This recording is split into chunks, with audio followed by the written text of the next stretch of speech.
আলোচনায় ফেরত যাচ্ছি।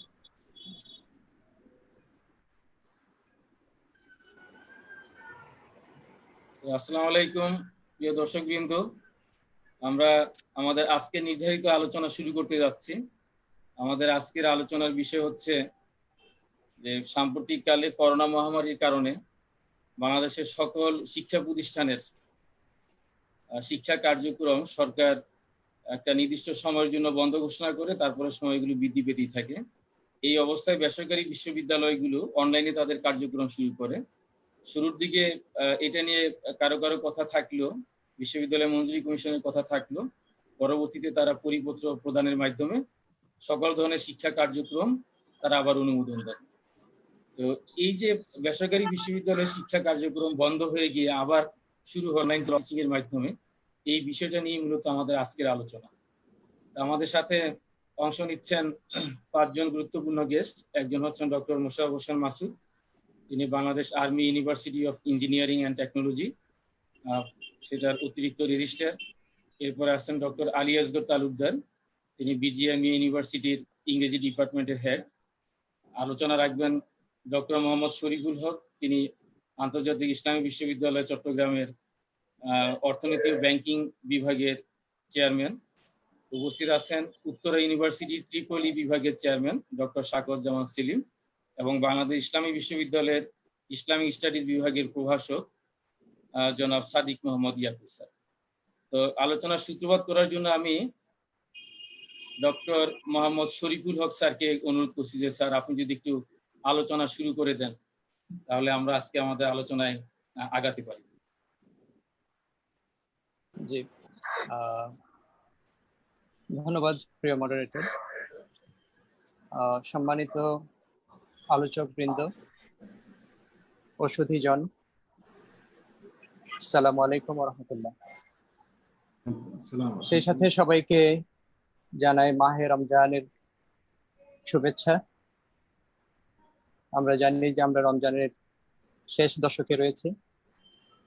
আজকে আমরা 23তম রোজার জন্য তারাবি পড়ব এবং আজকের এই রাতটি খুবই মহিমান্বিত রাত হতে পারে, শবে কদর হতে পারে আজকের রাতটি। এই সময়ে ইন্ডিপেন্ডেন্ট রিসার্চ ইনিশিয়েটিভ কর্তৃক আয়োজিত আজকের এই অনলাইন আলোচনা সভায় আমরা অত্যন্ত সময় উপযোগী একটি বিষয় আলোচনা করতে যাচ্ছি। আমাকে এই সুযোগ দেওয়ার জন্য আমি IRI বা ইন্ডিপেন্ডেন্ট রিসার্চ ইনিশিয়েটিভ কর্তৃপক্ষকে ধন্যবাদ জানাচ্ছি।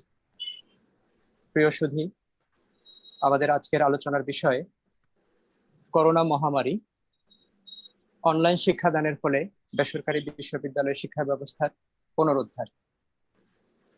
এই টাইটেলটিতে বেশ কয়েকটি কিওয়ার্ড রয়েছে, যেমন করোনা মহামারী, অনলাইন শিক্ষা, প্রাইভেট বিশ্ববিদ্যালয় এবং শিক্ষা ব্যবস্থার পুনরুদ্ধার।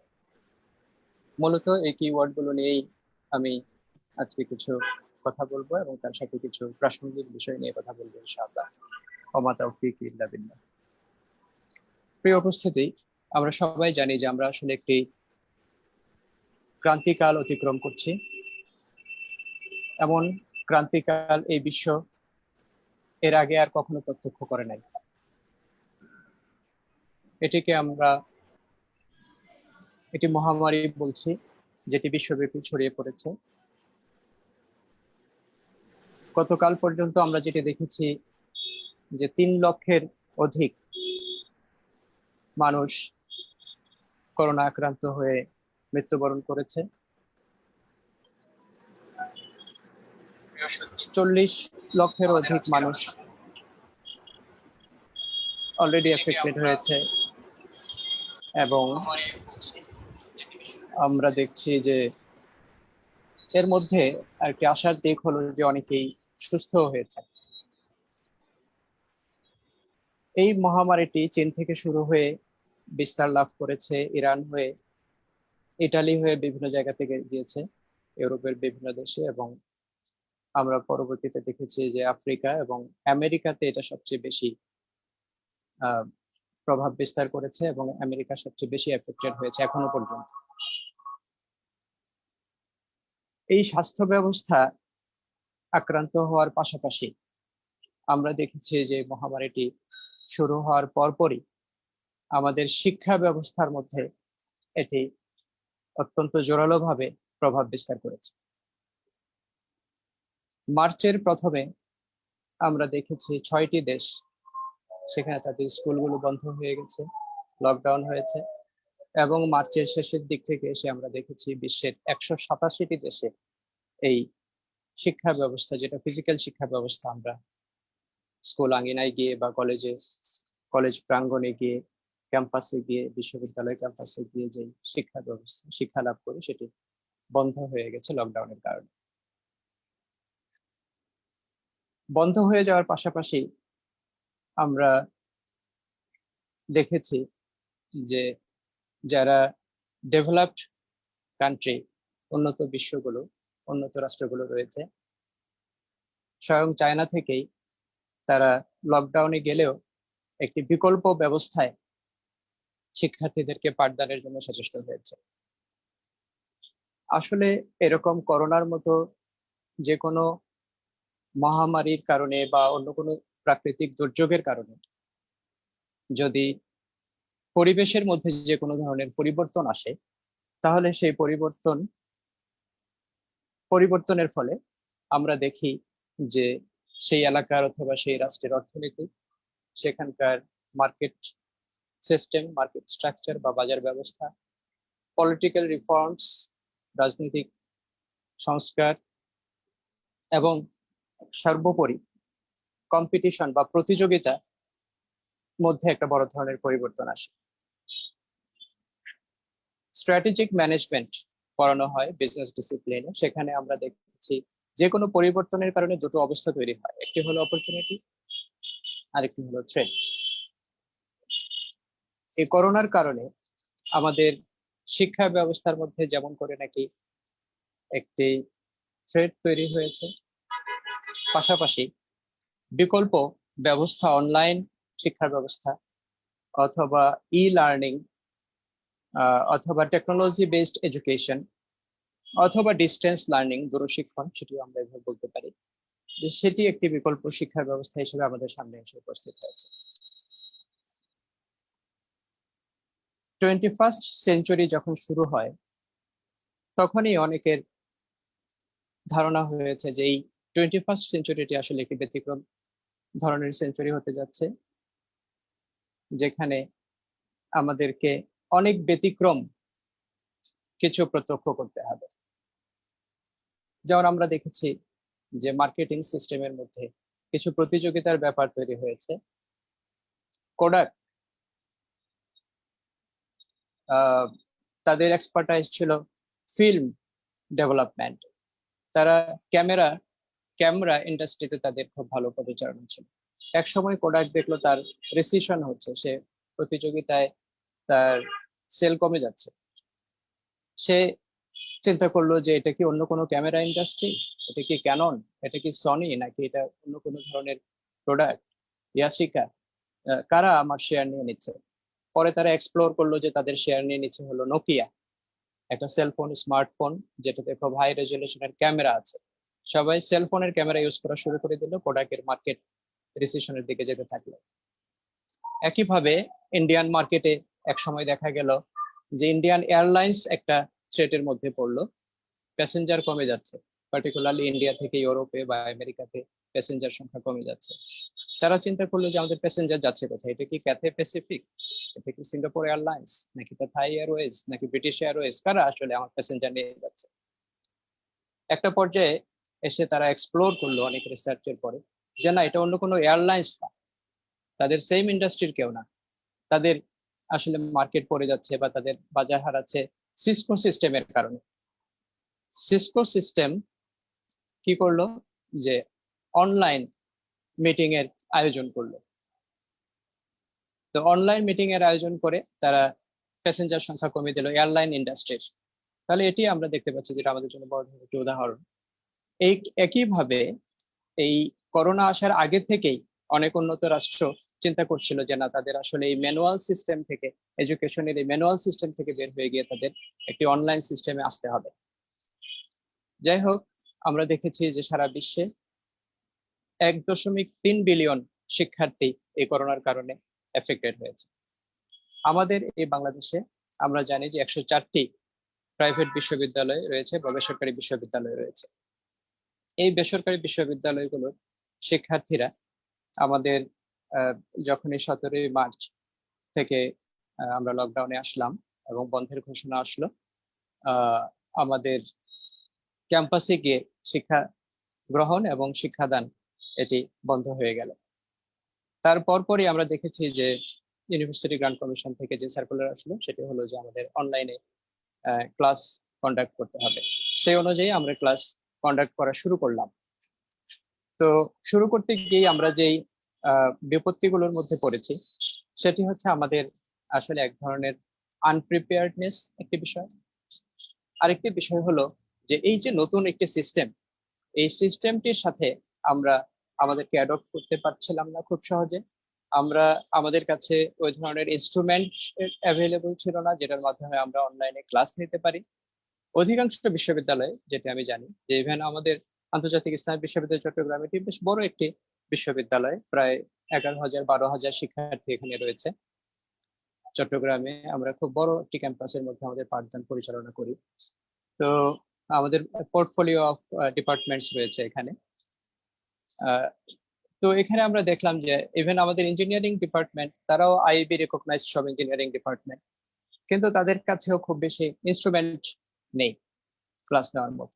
পরে আমরা এক্সপ্লোর করলাম যেগুলো, সেগুলো অধিকাংশগুলোই হচ্ছে যে ফ্রি ভার্সন, যেটা আমরা দেখেছি যেটা জুম ক্লাউড মিটিং, এটা একটা এফেক্টিভ ইনস্ট্রুমেন্ট হিসেবে আমরা পেলাম।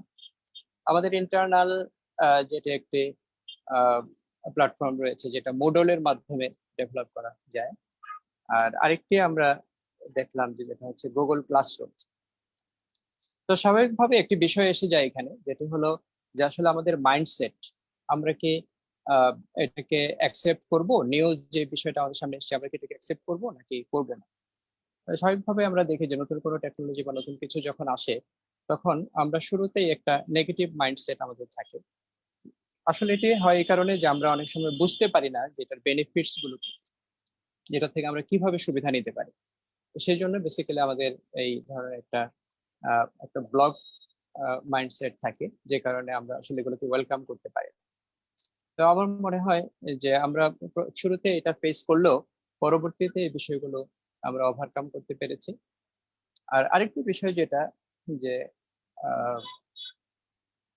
আমাদের এই বাংলাদেশের ক্ষেত্রে আমরা যেটা দেখেছি যে প্রবলেমগুলো আমরা আসলে ফেস করেছি, সময় খুব কম শেষ করে দিব, এটা হচ্ছে বেশ কিছু সমস্যা আমরা ফেস করেছি। আমাদের স্টুডেন্টরা তারা অনেকেই রিমোট এরিয়াগুলোতে থাকে এবং সেই রিমোট এরিয়াগুলোতে দেখা গেছে যে নেটওয়ার্ক যে কভারেজ আছে, ইনসাফিসিয়েন্ট আইটি ইনফ্রাস্ট্রাকচার, এই প্রবলেমটা আমরা ফেস করেছি। ইনসাফিসিয়েন্ট ব্যান্ডউইথ,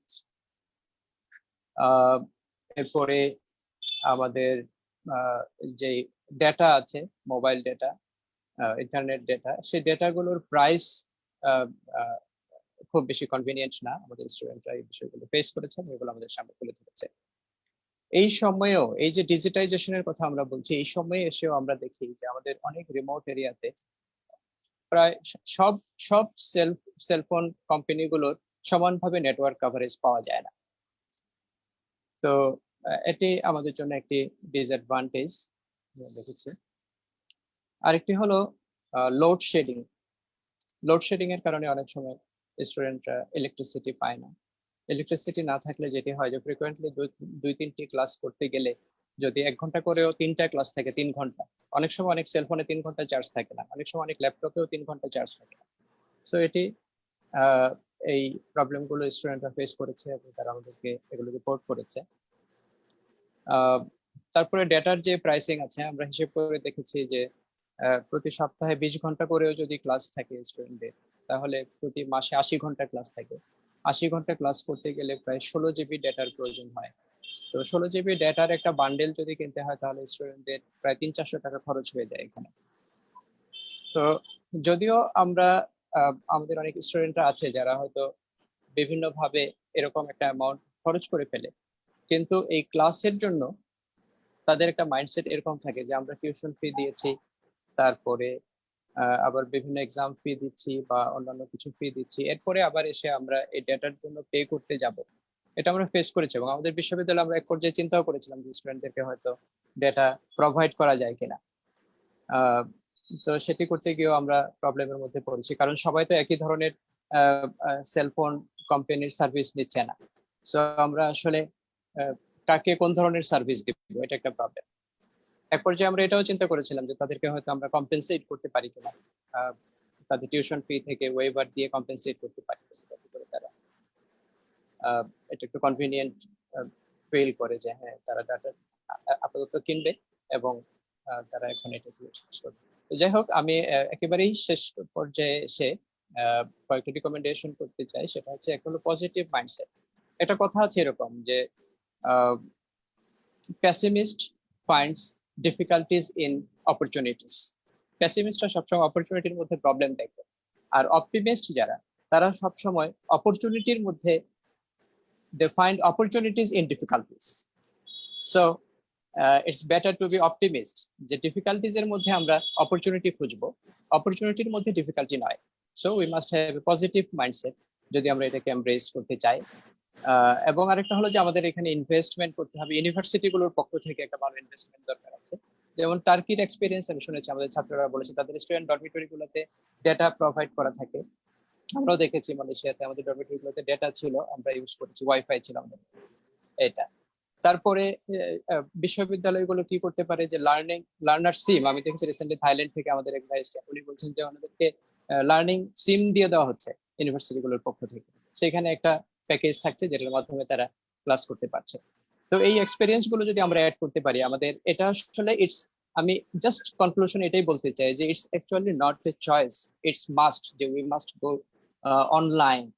এটা ছাড়া আমাদের কোনো বিকল্প নাই। প্রাইভেট বিশ্ববিদ্যালয়গুলোকে এখন যে লকডাউন তৈরি হয়েছে, সমস্ত ব্যবস্থায় যে লকডাউন তৈরি হয়েছে তার থেকে পুনরুদ্ধার পেতে হলে আসলে it's must to go online, to go for e learning. It should not be a choice. Thank you very much. ধন্যবাদ শরীফ ভাই, আপনি অনেকগুলো চিত্র আমাদের সামনে তুলে এনেছেন। সমস্যা যেরকম এনেছেন, সম্ভাবনা এনেছেন। আমরা মনে হয় সময়ের কারণে একটু সিকোয়েন্সে চেঞ্জ আনতে চাই। বায়োটের এডিশনাল রেজিস্ট্রার স্যার বলছেন যে তার 4টার সময় একটা মিটিং আছে, যদিও প্রথমবারের মতন মনে হয় আমরা তাকে দেরি করিয়ে দিব।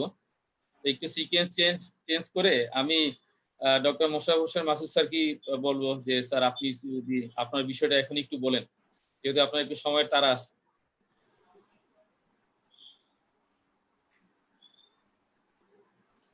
একটু আনমিউট করে নিতে হবে।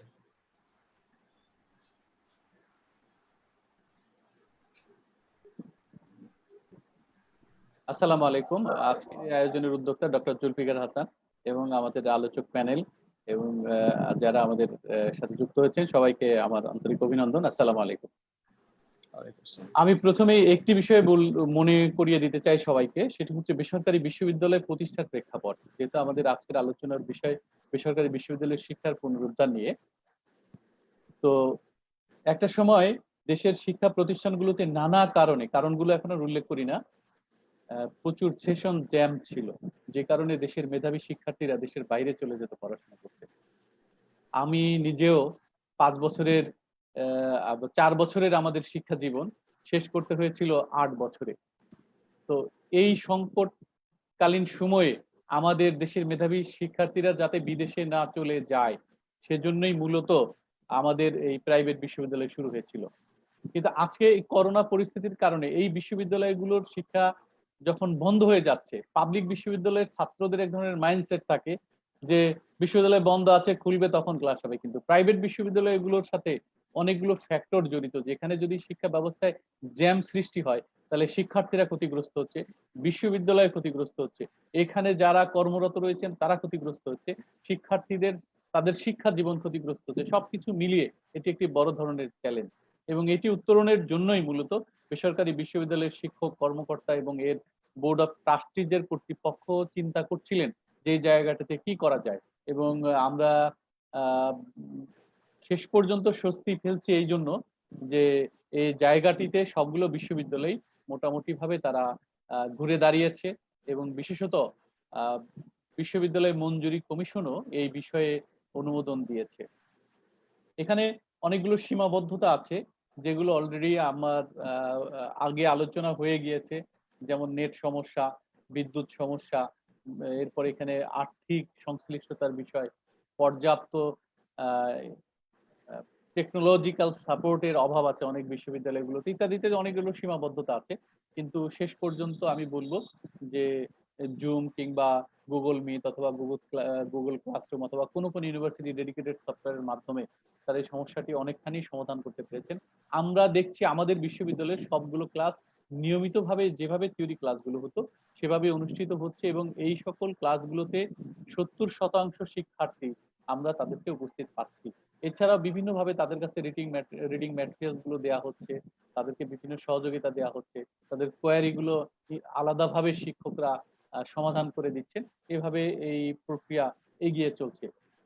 পাশাপাশি আরেকটি বিষয় আমি বলতে চাই যে আমরা এখানে যেমন অসুবিধা দেখছি, কিছু সুবিধাও কিন্তু রয়েছে। আমরা ছাত্রদের আর্থিক বিষয়ের কথা যদি চিন্তা করি, তাহলে আমার বিশ্ববিদ্যালয়ের 90% স্টুডেন্ট হচ্ছে রেসিডেন্সিয়াল।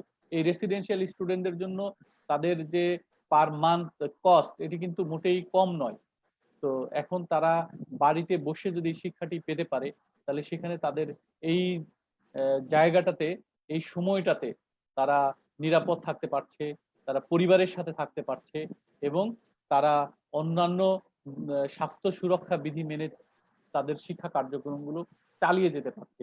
এবং একেবারে শিক্ষা বন্ধ থাকলে মানসিক উদ্বিগ্নতা, তারুণ্যের চাঞ্চল্যের কারণে বিপথগামী হওয়া কিংবা তাদের বিভ্রান্ত হওয়ার অনেক সুযোগ ছিল, যে জায়গাটি থেকে তারা নিজেদেরকে পড়াশোনার মধ্যে মনোনিবেশ করতে পেরেছে। আমি মনে করি যে এটি একটি উত্তরণের উপায় হিসেবে আমাদের সামনে এসেছে। আমরা দেখছি যে বেসরকারি বিশ্ববিদ্যালয়গুলোর জন্য ইতিমধ্যেই বিশ্ববিদ্যালয় মঞ্জুরি কমিশন একটি প্রজ্ঞাপন জারি করেছে। তারা এই বিশ্ববিদ্যালয়ের শিক্ষাগুলো কার্যক্রম চালিয়ে নেওয়ার জন্য দুটো বিকল্প তারা উপস্থাপন করেছে, এবং এই দুটো বিকল্পের মধ্যে বিশ্ববিদ্যালয়গুলোকে সুযোগ দিয়ে দেওয়া হয়েছে তারা তাদের সুবিধা অনুসারে যে কোনো একটি বিকল্প গ্রহণ করার জন্য। এবং এই জায়গাগুলোতে বিশ্ববিদ্যালয়গুলো তাদের নিজস্ব অবস্থা, অবকাঠামো, শিক্ষার্থী এবং শিক্ষকদের মতামত নিয়ে তারা একটি সিদ্ধান্ত গ্রহণ করেছে যে কিভাবে আমরা কোন বিকল্পটি গ্রহণ করব, যেটা আমরাও আমাদের শিক্ষক বৃন্দের সাথে কথা বলে আমরা আমাদের মতামত দিয়েছি। পাশাপাশি দুটো সার্ভে বেসরকারি বিশ্ববিদ্যালয়গুলোর উপরে পরিচালিত হচ্ছে ইউজিসির মাধ্যমে। এর একটি হচ্ছে সমস্ত শিক্ষকদের কাছ থেকে, এবং আরেকটি সার্ভে ম্যানেজমেন্টের কাছ থেকে তারা নিচ্ছে, এবং এর আলোকে তারা একটি চূড়ান্ত গাইডলাইন তৈরি করবে। এবং করোনা পরিস্থিতি যদি দীর্ঘ স্থায়ী হয় এবং আমাদেরকে আরো বেশি দিন যদি এভাবে ক্যাম্পাস এডুকেশন থেকে দূরে থাকতে হয়, তাহলে সেক্ষেত্রে আরো কি কি নীতিমালা প্রণয়ন করা যেতে পারে বা কি কি উপায় উদ্ভাবন করা যেতে পারে, সেই বিষয়গুলো নিয়ে কাজ হচ্ছে। তো আমি আশাবাদী, যেটি আমাদের আগেও ডক্টর শরীফুল হক বলেছেন, যে আমাদের আশাবাদী হতে হবে এবং সংকটের মধ্যে নতুন সম্ভাবনা খুঁজে বের করতে হবে। আমি এর সাথে একমত পোষণ করছি, এবং আমি আশা করছি যে আমাদের শিক্ষার্থীরা এই অবস্থার সাথে খাপ খাইয়ে নেবে। তবে একটি বড় চ্যালেঞ্জ আমাদের রয়ে গিয়েছে ইঞ্জিনিয়ারিং ফ্যাকাল্টিগুলোর শিক্ষার্থীদের জন্য, যে তাদের প্র্যাকটিক্যাল সেশনগুলো এইগুলো যথাযথভাবে অনলাইনে আমরা এখনো দিতে পারছি না। এর জন্য আমাদেরকে একটু বিকল্প খুঁজতে হবে, এবং সেই বিকল্পটি কি হতে পারে, অথবা আমরা এটাকে কিভাবে সমন্বয় করতে পারি, এই সীমাবদ্ধতা কিভাবে দূর করতে পারি, সেই বিষয়গুলো নিয়ে আমাদেরকে চিন্তা করতে হবে। আমরা যদিও এখনো পর্যন্ত চিন্তা করছি যে আমাদের থিওরি কোর্সগুলো সম্পন্ন করে পরীক্ষার আগে শিক্ষার্থীদের ক্যাম্পাসে এনে তাদের এই সেশনাল গুলো কমপ্লিট করাবো, কিন্তু সেই সুযোগ যদি আমাদের না হয় তখন কি হবে, সেই প্রশ্নটি থেকে যাচ্ছে। তো আমি আশা করব এখানে আমাদের বিজ্ঞ আলোচক বৃন্দ আছেন, এবং সেখানে আমাদের আইটি এক্সপার্ট রয়েছেন, ওনারা এই বিষয়ে আরো মূল্যবান এবং ভালো মতামত দিতে পারবেন। আমি এই বিষয়ে আমার সংক্ষিপ্ত বক্তব্য এখানে শেষ করছি। সবাইকে অনেক ধন্যবাদ। আসসালামু আলাইকুম। জুলফিকার ভাই আপনার অডিও অফ আছে। জুলফিকার ভাই অডিও অফ আছে। জি, আমি আনমিউট করে নিচ্ছি। জি জি। তো ডক্টর মোশাররফ হোসেন মাসুদ, আপনার কাছে সাথে জড়িত। সরি শুনতে পাচ্ছি না, একটু একটা রিপিট করবেন বিষয় আবার? জানতে চাচ্ছি। জি জি প্লিজ। হ্যাঁ, সেটা হচ্ছে যেহেতু আপনি একটা বিশ্ববিদ্যালয়ের ব্যবস্থাপনার সাথে জড়িত, যখন ইউনিভার্সিটি বলল এবং ইউজিসি বলল অনলাইনে ক্লাস নেওয়ার জন্য, তখন আপনার সরি শুনতে পাচ্ছি না। শিক্ষকদের প্রশিক্ষণের ব্যবস্থা করা হয়েছিল কিনা অনলাইন ক্লাস নেওয়ার? জি ধন্যবাদ। আমাদের অধিকাংশ শিক্ষকেই এই যেহেতু এটি প্রকৌশল বিশ্ববিদ্যালয়, তারা এমনিতেই এই প্রক্রিয়াগুলোর সাথে এবং আমাদের ইন্টারঅ্যাক্টিভ বোর্ড এবং লজিস্টিক্স ফ্যাসিলিটিস গুলো ভালো থাকার কারণে আগে থেকেই কিছু প্রশিক্ষণ আমাদের শিক্ষকদের রয়েছে, এবং নতুন যারা যুক্ত হয়েছেন অথবা যাদের নন ইঞ্জিনিয়ারিং ডিপার্টমেন্টের যে সকল শিক্ষার্থীদের এক্ষেত্রে সীমাবদ্ধতা রয়েছে তাদেরকে প্রশিক্ষণের ব্যবস্থা করা হয়েছে, সেটি বিভিন্ন মাধ্যমে। সেই প্রশিক্ষণ প্রোগ্রামটাও মূলত হয়েছে অনলাইনেই, যেহেতু আমরা ক্যাম্পাসে তাদের সবাইকে ডেকে আনতে পারিনি। আর এখন আল্লাহর মেহেরবানিতে এই সমস্যা কেটে গেছে, যেমন প্রতিদিন এই যে এখন 4টায় আমার মিটিং আছে, প্রতিনিয়ত আমি সকালে 11টা থেকে মিটিং এ আছি, প্রতিনিয়ত এই মিটিং গুলো হচ্ছে, এবং এর মধ্য দিয়ে আমরা নিজেরাও এখন টেকনিক্যাল নো হাউ গুলোর সাথে অভ্যস্ত হয়ে গিয়েছি। আসলে অনেক বিশ্ববিদ্যালয় শিক্ষকদেরকে অনেকটা হাতে পায়ে ছেড়ে দিয়েছে প্রশিক্ষণ।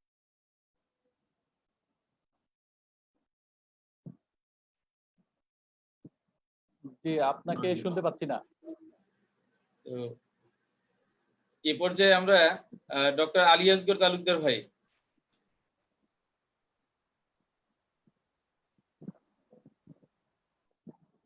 অভিজ্ঞতা বিজিএমইএ ইউনিভার্সিটি সবার আগেই অনলাইনে তাদের শিক্ষা কার্যক্রমগুলো শুরু করে, আপনারা অনেকটা ক্লাস রুটিন ফলো করে শুরু করেছেন সবার আগে। তো আপনাদের অভিজ্ঞতাটা যদি একটু বলেন, চালু হতো তাহলে আপনাদের শিক্ষা কার্যক্রমে কি পরিমাণ সমস্যাটা তৈরি হতো সেটাও যদি একটু আমাদেরকে ইনফর্ম করেন, জনাব আলী আসগর তালুকদার। আমি কিছু ধন্যবাদ ডক্টর জুলফিকার হাসান, এবং ধন্যবাদ আপনার অর্গানাইজেশন ইন্ডিপেন্ডেন্ট রিসার্চ ইনিশিয়েটিভ এরকম একটি ওয়েবিনার অনলাইন ফোরামে ডিসকাশন প্রোগ্রাম আয়োজন করার জন্য। আমার আগে অলরেডি দুইজন বিজ্ঞ বক্তা তাদের বক্তব্য দিয়ে গেছেন, ডক্টর শরীফুল হক এবং ডক্টর মোশাররফ হোসেন মাসুদ। অনেকগুলি ইস্যুই তারা আসলে টাচ করে গেছেন, প্রয়োজনীয় যে পয়েন্টগুলি আসলে অ্যাড্রেস করার প্রয়োজন। আমি জেনারেলি কিছু কথা বলবো এবং সাথে আমার ইউনিভার্সিটির কথাও কিছু বলবো, ঠিক আছে? প্রথমে আমি আসলে বলতে চাই যে এটা এই যে কোভিড-19 প্যান্ডেমিক, এটা এডুকেশনের ক্ষেত্রে যে ডিসরাপশন তৈরি করেছে, এটা শুধুমাত্র যে প্রাইভেট ইউনিভার্সিটির ক্ষেত্রে তৈরি করেছে তা না, জেনারেলি পাবলিক প্রাইভেট মানে জেনারেলি হায়ার এডুকেশনের জন্য এটা একটা ডিসরাপশনের কারণ, ঠিক আছে? আমরা বিষয়টা জেনারেলি দেখতে পারি, প্লাস আমরা প্রাইভেট ইউনিভার্সিটি হিসেবেও দেখতে পারি। আর যে সময়টা আমাদের শুরু হয়েছে, এটা বিভিন্ন এক্সপার্টরা তাদের যে কমেন্টারি দিচ্ছেন তাতে বোঝা যাচ্ছে যে এই ফিজিক্যাল ডিস্টেন্সিংটা হতে পারে বেশ একটা লম্বা সময় ধরে আমাদেরকে চালিয়ে যেতে হবে, ঠিক আছে? যে কারণে, এবং এটাকে তারা যেহেতু একটা লম্বা সময় চালিয়ে যেতে হবে, তারা এটাকে আবার একটা নতুন নামও দিয়েছে। যেমন ধরেন আমরা এখন কোভিড-19 প্যান্ডেমিকের আগের একটা সময় ছিল, সেটা ছিল নর্মাল, ঠিক আছে? তাহলে কোভিড-19 তো আমাদের মধ্যে একটা অ্যাবনর্মালসি তৈরি করেছে, এবং এইটা যদি কন্টিনিউ করে তাহলে সেটাকে তো আমরা অ্যাবনর্মাল লাইফ হিসেবে তো আমরা একটা লাইফ লিড করতে পারি না। তো তারা এটাকে নাম দিচ্ছে নিউ নর্মাল। ওকে, সো এই যে আমরা একটা প্যান্ডেমিক টাইম প্লাস যে নিউ নর্মাল টাইম আসছে, এইটা মাথায় রেখেই আসলে আমাদের এই অনলাইন টিচিং এর বিষয়টাকে বিবেচনা করতে হবে। এটা যে শুধুমাত্র আপনার এই কোভিড-19 এর এই পিরিয়ডটা 1 মাস 2 মাস মনে হয় না, যেসব কমেন্টারি তারা দিচ্ছে তাতে বোঝা যাচ্ছে it will be for a longer period of time. So এই নর্মাল পিরিয়ড, এই সিচুয়েশনে আমাদের আসলে আমাদের স্টুডেন্টদের কি কি ক্ষতি হচ্ছে। প্রথমত, আমরা যদি এটা কন্টিনিউ না করতাম, আমরা জুলফিকার ভাই অলরেডি বলেছেন যে আমরা from the first day of the closure, আমাদের 17th মার্চ ক্লোজার হয়েছে, কিন্তু আমরা এপ্রিলের 2nd এপ্রিল থেকে আমরা ফুল সুইং ক্লাস শুরু করেছি অনলাইনে, এবং আমরা ইউনিভার্সিটিতে আমাদের যে শিডিউল ছিল ক্লাসের, সেই শিডিউল ফলো করেই আমরা অনলাইনে ক্লাস করা শুরু করেছি, এবং আলহামদুলিল্লাহ আমরা বেশ ভালোভাবেই চালিয়ে যাচ্ছি এখনো পর্যন্ত। এবং অ্যাটেন্ডেন্সের বিষয়টাও আমাদের মাঝে মাঝে কিছু প্রবলেম হয়েছে, অন্যান্য ইউনিভার্সিটি স্টুডেন্টরা ক্লাস করছে না, এটা আমাদের স্টুডেন্টদেরকে একটু ইনফ্লুয়েন্স করেছে মাঝে মাঝে। বাট যখন আমরা তাদের সাথে কথা বলেছি, তারা কিন্তু মানে ক্লাস করার জন্য উদ্গ্রীব এবং তারা ক্লাস করছে আমাদের সাথে। তো এবং আমরা যেভাবে ক্লাস করছি, আমরা এমনভাবে আমরা ক্লাস করছি, যেমন আজকের ক্লাসগুলি হচ্ছে কিনা আমার ডিপার্টমেন্টে 15 জন টিচার আছে, তাদের যে ক্লাসগুলি আছে সবগুলি আজকে হয়েছে কিনা আমি কিন্তু আজকে বিকালেই সবগুলি জানতে পারছি। ঠিক আছে, কোনোটা মিস হলে কেন মিস হচ্ছে, কতজন স্টুডেন্ট অ্যাবসেন্ট আছে, আমরা পুরো বিষয়টাকেই আসলে আমাদের ইউনিভার্সিটি এরকম একটা সিস্টেমের মধ্যে নিয়ে আছে। আগে থেকেই ছিল, আমাদের আইটি ডিপার্টমেন্টটা মোটামুটি স্ট্রং, তো তারা এই বিষয়টা ম্যানেজ করতে পেরেছে। যেমন 2 তারিখে শুরু করার আগেই আমরা আসলে আরো 4-5 দিন ধরে এইসব নিয়ে মিটিং এবং যতটুকু অনলাইনে যতটুকু টিপস দেওয়া যায় আর কি, ওইসব টিপসগুলি টিচারদেরকে দেওয়া হয়েছে, দিয়ে তারা আসলে ক্লাস শুরু করেছে। যাক, আমি যেটা বলছি এখানে সেটা হলো যে ক্ষতি হচ্ছে কি আমাদের স্টুডেন্টদের, এটা যদি আমরা কন্টিনিউ না করতে পারি তাহলে তাদের একাডেমিক একটা ল্যাপসিং হবে, তাদের ল্যাপসিং অফ সেমিস্টার কিংবা ইয়ার হয়ে যাবে, যেটা আসলে তারা এফোর্ড করে না, তাদের গার্ডিয়ানরা এফোর্ড করে না। কারণ এই ল্যাপসিং এর কারণে আলটিমেটলি কিন্তু তাদের ফাইন্যান্সিয়ালি তারা ক্ষতিগ্রস্ত হবে, একাডেমিক লাইফ ক্ষতিগ্রস্ত হলে তারা প্রফেশনাল লাইফে লেটে ঢুকবে, যেটা তাদের ফ্যামিলির জন্য আলটিমেটলি হার্মফুল। তো এইসব বিষয়গুলি যদি আমরা চিন্তা করি, এর সাথে মোশাররফ হোসেন মাসুদ ভাই একটা বিষয় অ্যাড করেছেন, যেটা হলো যে এইরকম সিচুয়েশনে যদি স্টুডেন্টরা ডিটাচ থাকে, হায়ার এডুকেশন যারা নিচ্ছে তারা যদি ডিটাচ থাকে এডুকেশন থেকে, তাদের আশেপাশে যেসব ঘটনাগুলি ঘটছে এবং এই social distancing plus physical distancing এর কারণে তাদের মধ্যে এক ধরনের মেন্টাল স্ট্রেস তারা ফিল করবে, যেটা আসলে সিরিয়াসলি ক্ষতিকর আমাদের সোসাইটির জন্য। তো এই বিষয়গুলিকে অ্যাড্রেস করার জন্য আমার মনে হয় যে আমাদের এই মুহূর্তে এছাড়া তো আর কোনো বিকল্প নাই অনলাইন টিচিং এর, একমাত্র অ্যাভেলেবল আমাদের কাছে মিনস হলো হায়ার এডুকেশন কন্টিনিউ করার, সেটা হলো অনলাইন টিচিং। তো সেই জন্য আমার মনে হয় যে এটার এই ব্যাপারে কোনো, যদিও বিভিন্ন রকম ডিসিশনের মধ্যে এসছে বিভিন্ন জায়গা থেকে, কিন্তু আমার কাছে মনে হয় এর কোনো বিকল্প আমাদের সামনে আর নাই। তো আমরা এটা আর্গু করতে পারি যে যদি আমরা অনলাইন টিচিংটা কন্টিনিউ করি, আরো কি কি ফর্ম আছে সেটা আমরা পরে হয়তো দেখবো, কিন্তু এটা যদি আমরা কন্টিনিউ করতে পারি তাহলে আমাদের স্টুডেন্টরা লাভবান হবে, যে তাদের সেমিস্টার ল্যাপসিং হবে না, তারা মেন্টাল স্ট্রেস ওভারকাম করতে পারবে। এবং আরেকটা সবচেয়ে বড় জিনিস যেটা তারা শিখতে পারবে সেটা হলো যে how to manage time and life in time of an emergency like COVID-19 pandemic. এরকম সিচুয়েশনে কিভাবে আসলে লাইফ এবং টাইমকে ম্যানেজ করতে হয়, এটাও তো একটা লাইফ স্কিল, এটাও তারা আসলে শিখতে পারবে। সো পাবলিক আর প্রাইভেটের কোনো ইয়ে নাই, আসলে এই অনলাইন টিচিংটা এখন হায়ার এডুকেশনকেই মানে রেস্কিউ করার জন্য আপনার প্রয়োজন। তো এখন প্রশ্ন হলো যে শরীফ ভাই মেনশন করেছিলেন অলরেডি, আমাদের কিছু লিমিটেশনস রয়ে গেছে, ঠিক আছে, সেই লিমিটেশনসগুলি আমাদের খেয়াল রাখতে হবে, প্লাস আমাদের কালচার, ঠিক আছে, এডুকেশন কালচারের যেটা সব ব্যাপারটা আছে। যেমন অনলাইন টিচিং এর জন্য সবচেয়ে প্রথম যে প্রয়োজনটা, যেমন ধরেন আমার ইউনিভার্সিটি থেকে হয়তো আমরা প্রোভাইড করতে পারছি সবকিছুই, কিন্তু আমাদের স্টুডেন্টদের কতটুকু তারা আসলে এবিলিটি আছে এটাকে এভেল করার জন্য, অ্যাক্সেস করার জন্য, সেগুলিও দেখার ব্যাপার আছে। সবচেয়ে প্রথম যেটা প্রয়োজন অনলাইন টিচিং কন্টিনিউ করার জন্য সেটা হলো একটা স্ট্রং ইন্টারনেট কানেকশন, ঠিক আছে। এখন এই ইন্টারনেট কানেকশনটা আমরা কিভাবে সাধারণত এভেল করে থাকি, আমি অবশ্য টেকনিক্যাল টার্মে যেতে পারবো না, আমি লিটারেচারের মানুষ, আমি খুব বুঝি না, তো হয়তো ব্রডব্যান্ড লাইন নিবে কিংবা ওয়াইফাই নিবে কিংবা মোবাইল ডেটা। আর আমি আমার স্টুডেন্টদেরকে যেটা দেখেছি, তারা অনেক স্টুডেন্টই আছে রুরাল এরিয়া থেকে তারা এসছে, অনেকে আছে আপনার আরবান এরিয়া থেকে আসছে কিংবা ঢাকা শহরের। তো আরবান আর রুরাল যেটাই হোক না কেন, বেশিরভাগ স্টুডেন্টরাই আসলে অনলাইনে অ্যাক্সেসটা তাদের হয় মোবাইল ডেটার মধ্য দিয়ে, ঠিক আছে। আর স্ট্রং যে কানেকশনটা, এই কানেকশনটা সাধারণত পাওয়া যায় আরবান এরিয়াতে। রুরাল এরিয়াতে এটা খুবই মানে পাওয়াটা খুব ভাগ্যের ব্যাপার আর কি, ঠিক আছে। অথচ আপনারা জানেন যে আমাদের স্টুডেন্টদের একটা বড় অংশ কিন্তু রুরাল এরিয়া থেকেই আসে। সেটা আমাদের প্রাইভেট ইউনিভার্সিটিতে যেরকম ঠিক একই রকম পাবলিক ইউনিভার্সিটিতেও। তো এই যে উইক ইন্টারনেট কানেকশন, এইটা একটা বড় ধরনের ইন্টারাপশন তৈরি করে আমাদের ক্লাসের মধ্যে, আমরা আমাদের এক্সপিরিয়েন্স থেকে যেটা দেখছি। এমনকি একটা সিঙ্গেল আপনার টিচিং সেশনের মধ্যেও বারবার ইন্টারাপশন হচ্ছে। তো এটা একটা ইস্যু। এর সাথে আরেকটা ইস্যু আছে, যে ইস্যুগুলি আসলে আমাদের কনসিডার করতে হবে। আমরা তো এটার কোনো বিকল্প নাই, অনলাইন টিচিং আমাদের চালাইতে হবে, কিন্তু এই বিষয়গুলিও আমাদের কনসিডারেশনে রাখতে হবে। আর সেকেন্ড যে ইস্যুটা সেটা হলো স্টুডেন্টদের অ্যাফোর্ডেবিলিটি, যেটা একটু আগে আমি বললাম। যেমন একটা স্মার্টফোন তো অ্যাটলিস্ট তাদের লাগবে, ঠিক আছে।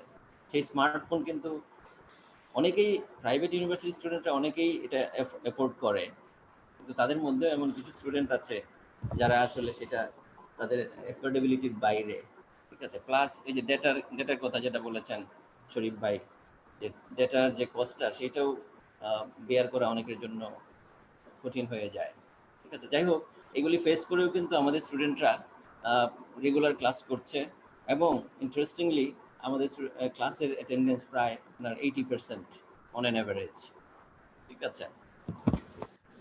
এর সাথে আরেকটা জিনিস আমি অ্যাড করতে চাই, সেটা হলো যে এটা তো গেল স্টুডেন্টদের কথা। জুলফিকার ভাই যেটা রেফার করছিলেন আমাদের মোশাররফ ভাইয়ের কাছে, আমাদের এমন টিচারও আছে। আমার মানে এই বিইউএফটিতে থাকতে পারে এরকম না, আমি বলছি যে এমন টিচারও আছেন যারা কিন্তু আসলে এরকম আপনার এই ক্যাটাগরিতে পড়েন, যাতে তারা আসলে এগুলি ম্যানেজ করার তাদেরও অ্যাফোর্ডেবিলিটি নাই, এরকম আছে। আবার অনেকে এটার সাথে পরিচিতও না অতটা, ঠিক আছে। সো এই যে ইস্যুগুলো, এইগুলি আমাদের আসলে কনসিডার করে, বিশেষ করে যেটা এই যে ইন্টারনেট কানেক্টিভিটি, এর কস্ট, স্পিড, ডিভাইস, এই বিষয়গুলো আমাদেরকে অ্যাড্রেস করতে হবে। শরীফ ভাই যেগুলি বলছেন আমি ওনার সাথে 100% একমত, যে এই ক্ষেত্রে আমাদের আসলে হয়তো কোনো একটা এগ্রিমেন্টে যেতে হবে ইন্টারনেট প্রোভাইডারদের কাছে সাথে, যাতে তারা আমাদের স্টুডেন্টদেরকে, কিংবা ওরকম কোনো একটা সিম এর ব্যবস্থা করা যেতে পারে, যাতে আমাদের স্টুডেন্টরা এটা নেওয়ার পরে তারা সহজেই ইন্টারনেটে মানে অ্যাক্সেস করতে পারে, ঠিক আছে। আর ডিভাইস, অনেক স্টুডেন্ট আছে যাদের কাছে ডিভাইস নাই, ঠিক আছে।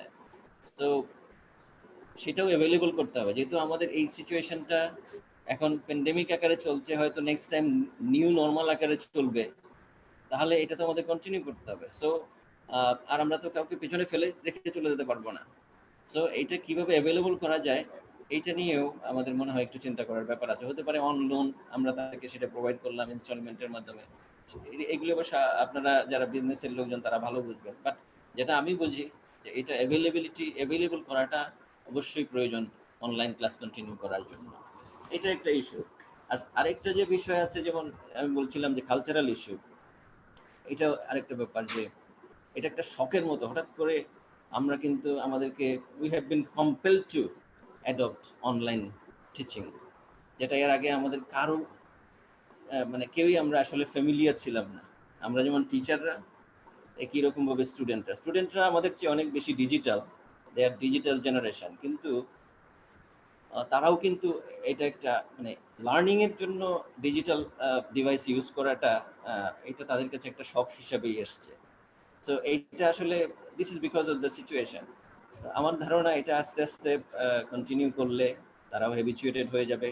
আর আমাদের যে টিচিং ট্রেনিং টিচারদের, ধরেন আমি নর্মালি ক্লাস করি, আমি যেটা মনে করি যে ফেস টু ফেস ক্লাসরুমে যখন একজন টিচার যাচ্ছে, সে একজন expert teacher, face to face ক্লাসে একজন এক্সপার্ট টিচার অনলাইন ক্লাসে একজন নভিস টিচার হয়ে যেতে পারে, ঠিক আছে। কারণ এই মিডিয়ামটা তো ডিফারেন্ট হয়ে যাচ্ছে। তো যে কারণে অনেকগুলি প্রবলেম এখানে আসে। আমি একটু হয়তো কয়েকটা জিনিস আমি মেনশন করতে চাই এখানে। তো আমরা আসলে বিষয়টা এরকম না যে এটা আমাদের একটা চয়েস, যেটা বলেছেন শরীফ ভাই বলেছেন এটা মাস্ট, এখন আমাদেরকে নিতেই হচ্ছে। কিন্তু এর কিছু যে ইস্যু আছে, যে ইস্যুগুলি আমাদের অ্যাড্রেস করে আসলে সামনে যেতে হবে। এর মধ্যে কিছু ইস্যু আছে, যেমন ধরেন একটা ইস্যু আমি যেটা রেজ করতে চাই সেটা হলো issues of quality of education. এটাকে কখনোই আমাদের ইগনোর করা যাবে না, যে এই যে অনলাইন টিচিং আমরা করছি সেখানে কতটুকু কোয়ালিটি এনশোর করা যাচ্ছে, plus the issue of inequality. এই অনলাইন টিচিং এর মাধ্যমে আমরা কতটুকু ইনইকুয়ালিটি সৃষ্টি করছি সোসাইটিতে, এই দুইটা বিষয়কে আমাদের অ্যাড্রেস করতে হবে। ঠিক আছে, আমি যদি প্রথম বিষয়টাকে অ্যাড্রেস করি, যেমন ধরেন হায়ার এডুকেশনের পারপাস আমরা কি করে থাকি সাধারণত, আমরা এখানে চেষ্টা করি যাতে আমাদের স্টুডেন্টদের ability of analysis, interpretation, critical thinking, decision making এবং নলেজ প্রোডাকশন, এইগুলিতে যাতে তারা কন্ট্রিবিউট করতে পারে। ঠিক আছে, এখন আমরা যখন ফেস টু ফেস ক্লাস করছি সেখানে কি করছি আমরা স্টুডেন্টদেরকে, এখন বর্তমানে একটা সময় তো আমরা যখন পড়াশোনা করে এসেছি কিংবা তারও আগে অনেক বেশি লেকচার বেসড ক্লাস ছিল, এখন কিন্তু আমরা চেষ্টা করছি মডার্ন টেকনোলজি ইউজ করে, প্লাস আমরা মডার্ন মেথোডোলজি ইউজ করে লেটেস্ট ডেভেলপমেন্টগুলি এডুকেশনের ক্ষেত্রে যেগুলি হয়েছে সেগুলি নিয়ে আমরা চেষ্টা করছি স্টুডেন্টদেরকে এজেন্সি দেওয়ার জন্য। কারণ নলেজ আসলে দেওয়ার বিষয় না, নলেজ আসলে প্রডিউস করার ব্যাপার। সো যেহেতু এটা দেওয়ার বিষয় না, এরকম না যে আমি টিচার, আমি খুব ধনী মানুষ, আমি গরিব স্টুডেন্টদেরকে গিয়ে ক্লাসে গিয়ে জ্ঞান দিয়ে আসলাম। জ্ঞান আসলে দেওয়া নেওয়ার ব্যাপার না, জ্ঞান হলো শেয়ার করে প্রডিউস করার ব্যাপার।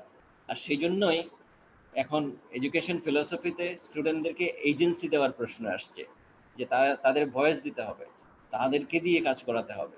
সো আমরা কি করি, ক্লাসটাকে অনেক বেশি ইন্টারেক্টিভ করার চেষ্টা করি। ঠিক আছে, আমরা স্টুডেন্টদেরকে বিভিন্ন রকম গ্রুপ ওয়ার্কে ইনভলভ করি, তাদেরকে কোঅপারেটিভ লার্নিং এর বিভিন্ন অ্যাক্টিভিটিজে তাদেরকে ইনভলভ করাই, যাতে তারা বিভিন্ন প্রবলেম সলভ করতে পারে এবং প্রয়োজনে যাতে তারা প্রবলেম পোজও করতে পারে। ঠিক আছে, তো এইভাবে আসলে আমরা আলটিমেট টার্গেটটা হলো তাদের অ্যানালিটিক্যাল এবিলিটি ডেভেলপ করা, তাদের ইন্টারপ্রিটেশন করতে শেখানো, তাদের ক্রিটিক্যাল থিঙ্কিং এবিলিটিটা ডেভেলপ করা, ডিসিশন মেকিং করতে শেখানো, এবং ফাইনালি আসলে নলেজ প্রোডাকশন করতে শেখানো।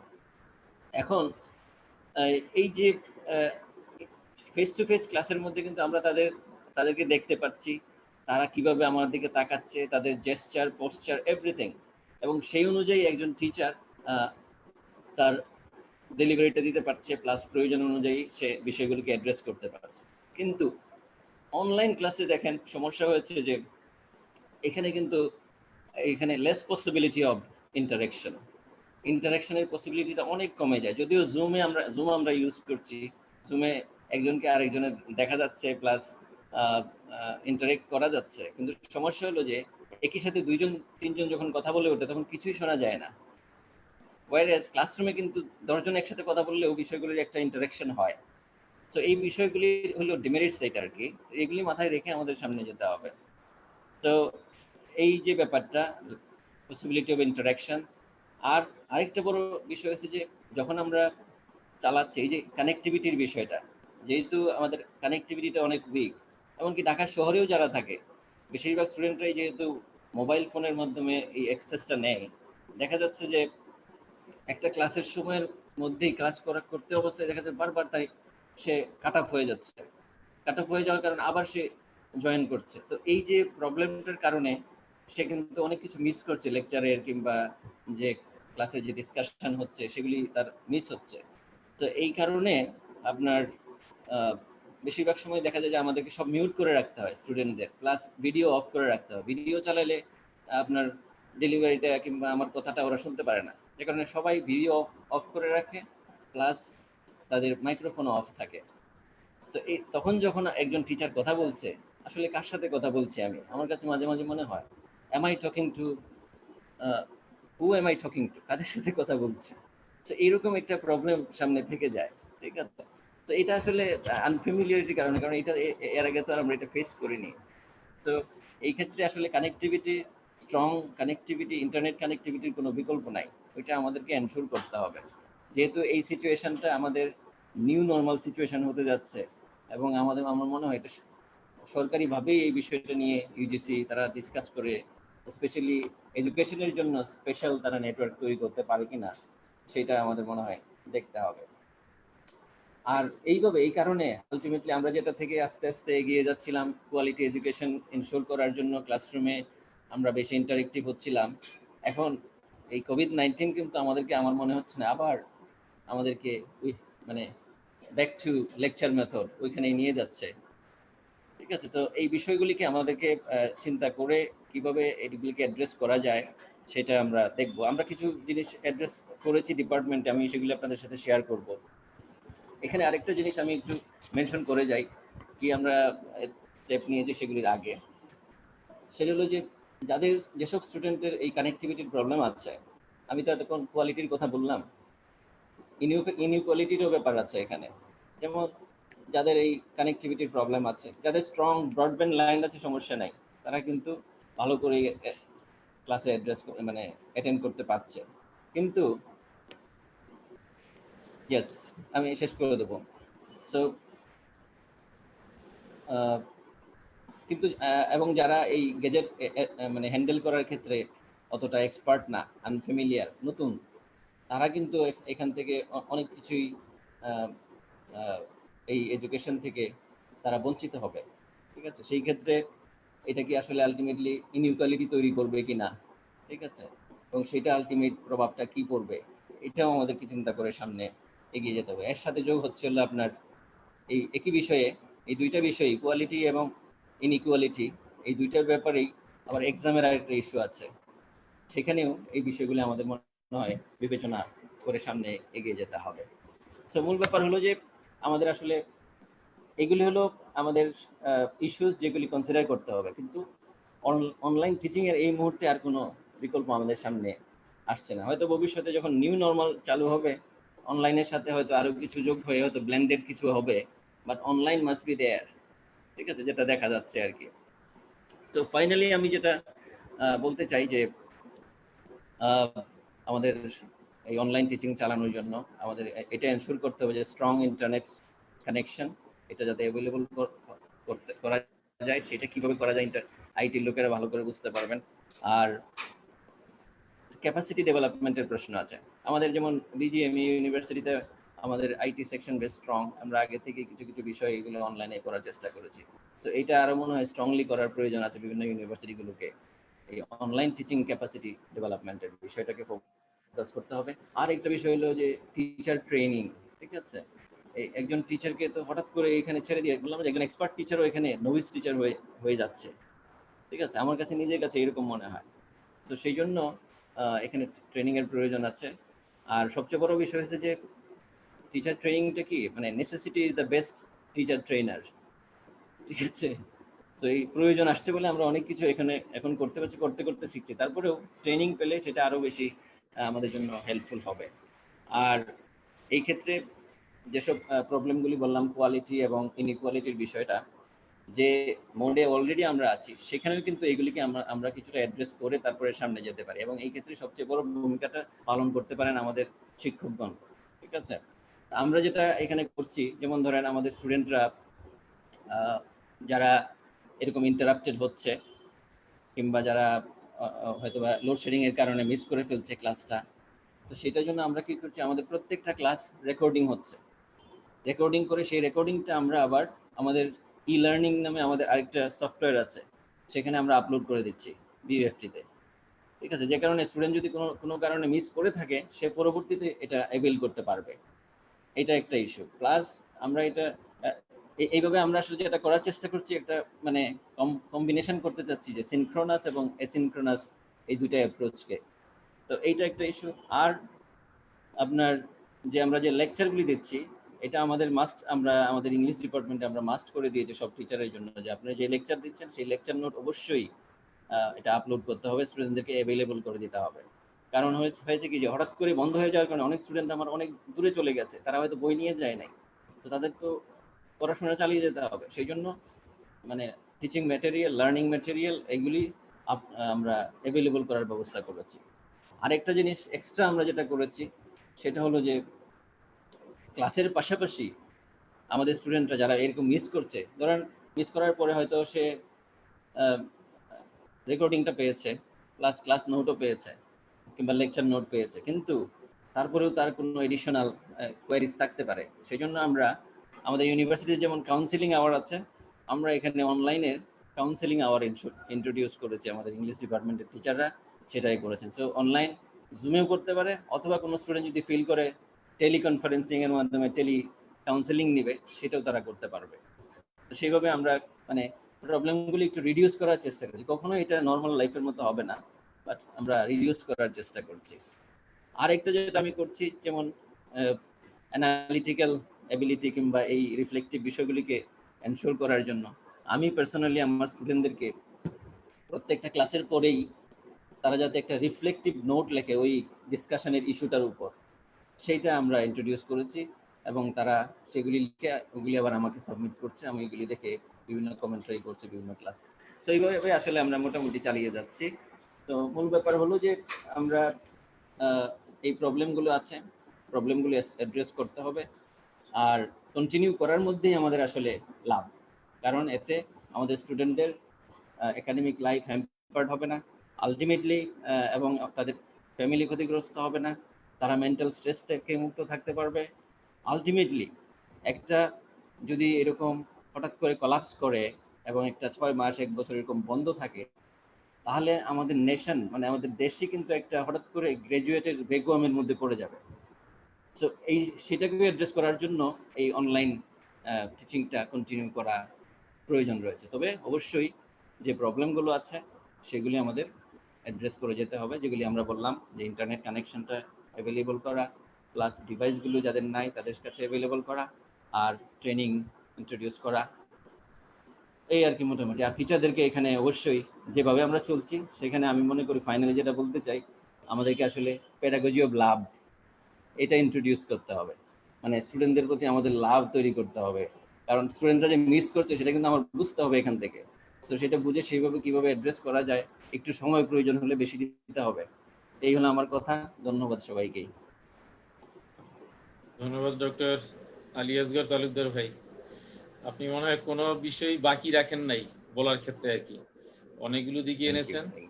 তবে সবচেয়ে ভালো লেগেছে যে আপনি কোয়ালিটি অ্যান্ড ইনইকুয়ালিটি যে ইস্যুটা এনেছেন। আসলে এখন ইনইকুয়ালিটি কোশ্চেনটা অনেক বড়, তো এটা হয়তো দেশ যারা পরিচালনা করেন, শিক্ষা ব্যবস্থার সাথে যারা জড়িত, তারা হয়তো এই জিনিসটা দেখবেন।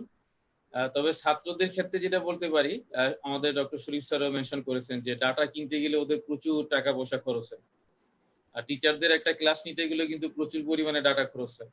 অনেক ইউনিভার্সিটি টিচারদেরকে ডাটা খরচটা প্রোভাইড করে নেই। সরকার যেহেতু একটা শিক্ষা বান্ধব সরকার, তার প্রণোদনায় কিন্তু অ্যাটলিস্ট অনলাইন এডুকেশনের ক্ষেত্রে ছাত্রদেরকে কিন্তু একটা প্রণোদনা দিতে পারতো মোবাইল কোম্পানিগুলোর মাধ্যমে। আমরা এরকম একটা প্রস্তাব রাখতে পারি, বিশেষ করে প্রত্যেক স্টুডেন্টের তো স্টুডেন্ট আইডি কার্ড আছে, তার ন্যাশনাল আইডি কার্ড আছে, যেহেতু তারা অনলাইন ক্লাস করে, সরকার তার বাজেট থেকে অথবা এই প্রণোদনা থেকে ছাত্রদেরকে কিন্তু এই একটা অংশ দিতে পারত।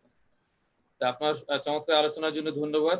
আমরা এবার যেতে চাই সরকার শাকওয়াত জামান সেলিম ভাই, ডক্টর মোহাম্মদ শাকওয়াত জামান সেলিম। সেলিম ভাই কি শুনতে পাচ্ছেন? সেলিম ভাই আপনার ভিডিও।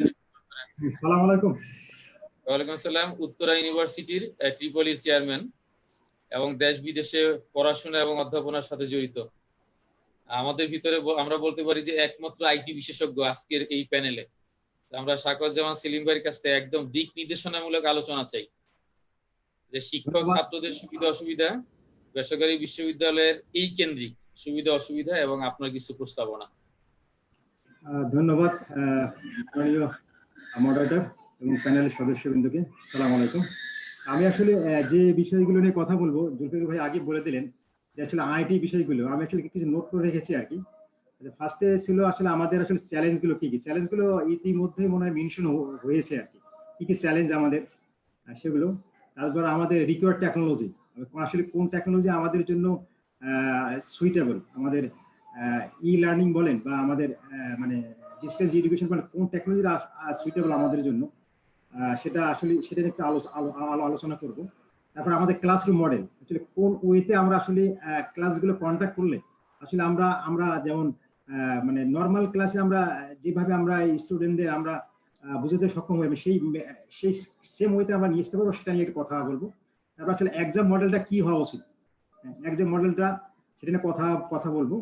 তারপরে আমাদের আসলে ল্যাব, আর একটা কোশ্চেন আসলে হচ্ছে ল্যাব এক্সামের ব্যাপারে কি হবে। আসলে এই ইস্যুগুলো আমি চাই নোট করেছি আর কি আপনাদের আলোচনার ভিতর থেকে, যেগুলো নিয়ে আসলে কথা বলবো।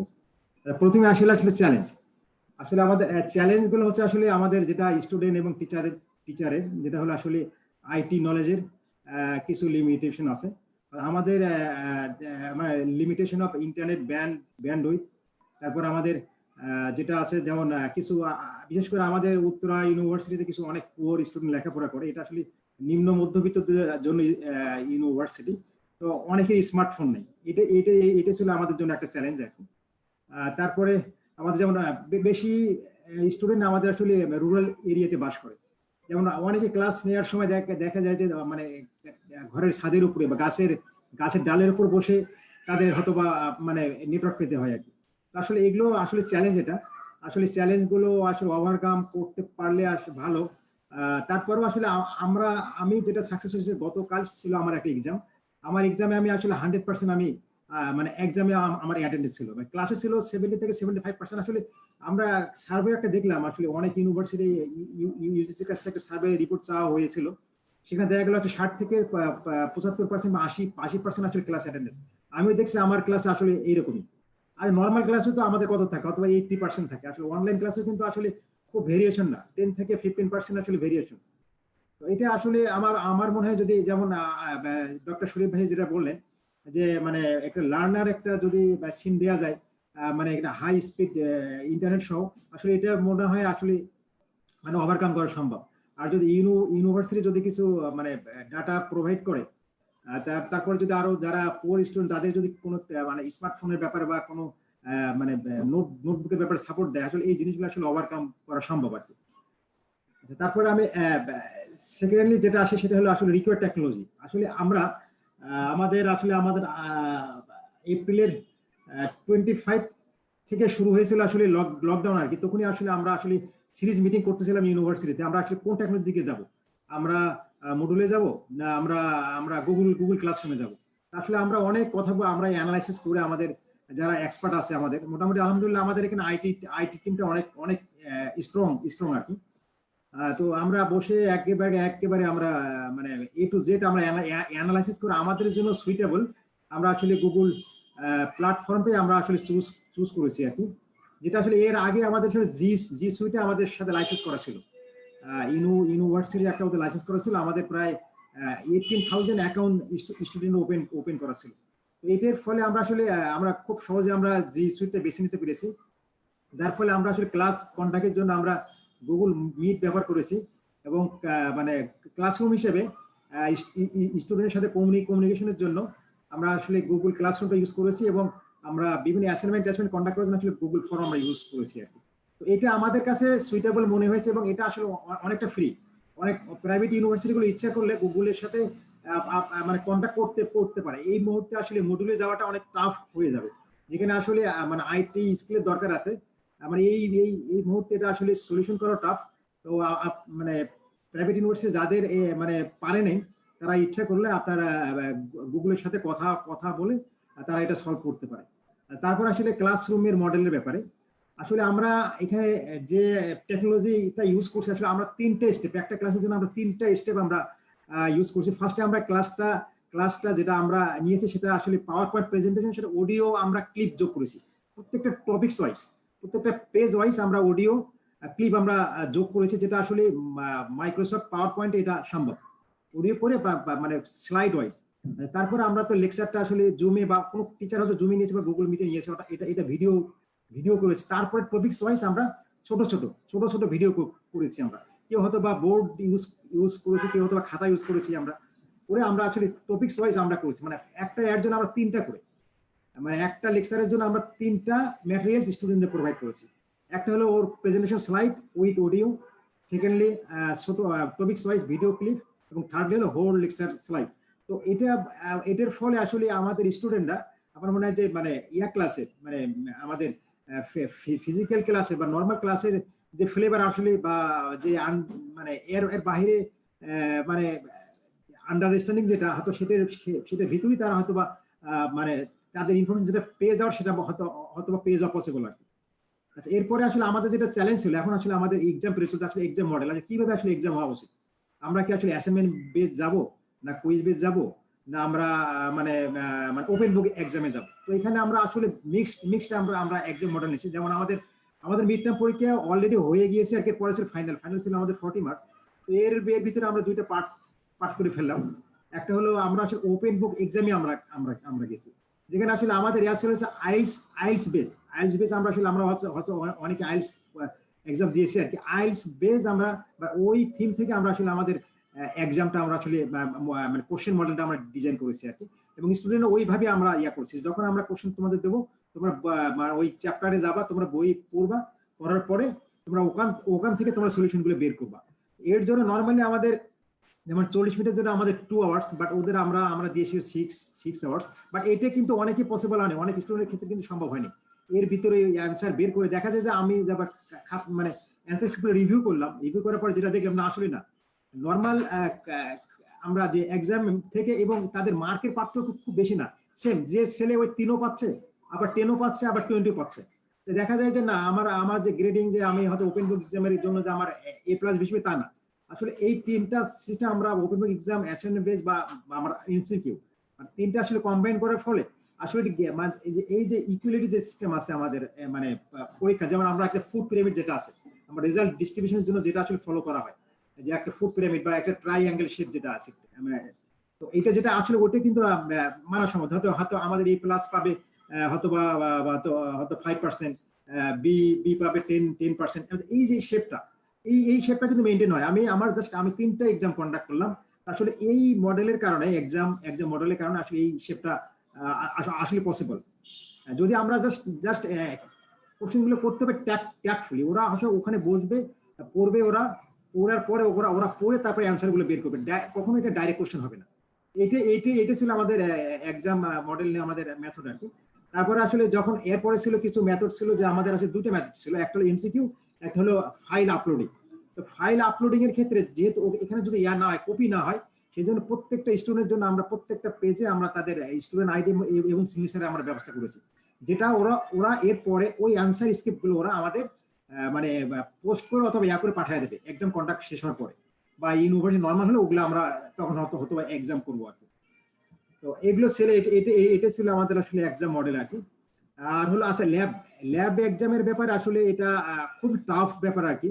আমরা আসলে থিওরি পার্টটা আমাদের 40 মার্কস ফাইনালে ছিল, এর ভিতরে আসলে 20 মার্কস সেটা আমরা আসলে কন্ট্যাক্ট করেছি, সেটা এমসিকিউ বেস এবং ওপেন বুক এক্সাম বেস আমরা কন্ট্যাক্ট করেছি। বাট আমাদের বাকিটা এটা আসলে আমরা রেখে দিয়েছি, যখন আমাদের নর্মাল সিচুয়েশন আসবে তখন আমরা এটা আসলে ওদের ল্যাবে নিয়ে গিয়ে তারপর আমরা ওটা করে ওদের শেষ করতে হবে, এটা আসলে পসিবল না। আর সামার সেমিস্টার যদি আসলে আমাদের কন্টিনিউ করতে হয়, আমাদের ডিসিশন যে এটা আসলে আমরা হয়তো ল্যাব কোর্সগুলো আমরা মেবি আমরা হয়তো অফ করবো, অথবা থিওরি পার্টগুলো করাবো। ল্যাব পার্টগুলো আমরা আসলে ফিজিক্যালি এটা আমাদের কন্ট্যাক্ট করতে হবে, যেহেতু এটা হার্ডওয়্যার বেস। আমাদের আসলে বিশেষ করে ইলেকট্রিক্যাল ডিপার্টমেন্ট, এটা আসলে পসিবল না, এটা আসলে অনলাইনে সলভ করা পসিবল না, বাট অন্যান্য ডিপার্টমেন্টের পক্ষে সম্ভব। আমার মনে আমরা আমাদের যে ক্লাসরুমে আমরা যে মডেল যেটা প্রোভাইড করেছি, আমরা 3টা যদি আমরা স্টেপ নেই আর কি, মানে লেকচার প্রিপারেশনের জন্য, আমার মনে হয় এটা পসিবল। আর আমার রিকমেন্ডেশন হলো আসলে আমাদের আসলে জুমের থেকে আসলে জি সুইট এবং গুগল মিট হলো পারফেক্ট আমার কাছে মনে হয়েছে, আমি যদি কম্পারিজন স্টাডি করি। আর ক্লাসরুমের জন্য আসলে আমি যে 3টে স্টেপ বললাম, video class, topics wise video এবং অডিও ক্লিপ ইনক্লুড করা প্রেজেন্ট স্লাইডের সাথে। আর এক্সামের ক্ষেত্রে আসলে ওপেন বুক এক্সাম বা অ্যাসাইনমেন্ট বেস এক্সাম, আসলে এটাই আমার কাছে আমাদের আসলে আমরা ট্রাই এবং এরর বেসে গেছি, এটাই কাছে এটা আমার বেস্ট মনে হয়েছে। ধন্যবাদ সবাইকে, সালাম আলাইকুম। ধন্যবাদ ডক্টর সেলিম স্যার, আপনি আইটি বিশেষজ্ঞ হিসেবে আপনার সুনামটা রাখছেন। কেমন মানে যতগুলো প্ল্যাটফর্ম আছে সবগুলো প্ল্যাটফর্মের কথা আপনি বলছেন, কিন্তু বাংলাদেশের যে নিজস্ব কোনো প্ল্যাটফর্ম নাই, একটা এডুকেশন প্ল্যাটফর্ম হওয়া উচিত কিনা, এই যে আমরা এখন জুম কিংবা গুগলের কথা চিন্তা করতেছি, কেমন তো বাংলাদেশ আসলে নিজে থেকে কোনো ধরনের প্ল্যাটফর্ম তৈরি করতে পারে কিনা, অথবা ইউনিভার্সিটি গুলো নিজস্ব কোনো প্ল্যাটফর্ম থাকতে পারে কিনা যেখানে অনলাইন ক্লাসগুলো নেওয়া যেতে পারে। আপনাদের আমাদের হয়তো আছে যে মডুল আমাদের ওপেন সোর্স আর কি, এটা যে কেউ ব্যবহার করতে পারে, একটা ইউনিভার্সিটির নিজস্ব প্ল্যাটফর্ম হিসেবে এটা ব্যবহার হতে পারে। এটা মানে এই মুহূর্তে আসলে এটা পসিবল না, এই মুহূর্তে এটা পসিবল, এটার জন্য আসলে সময় দরকার।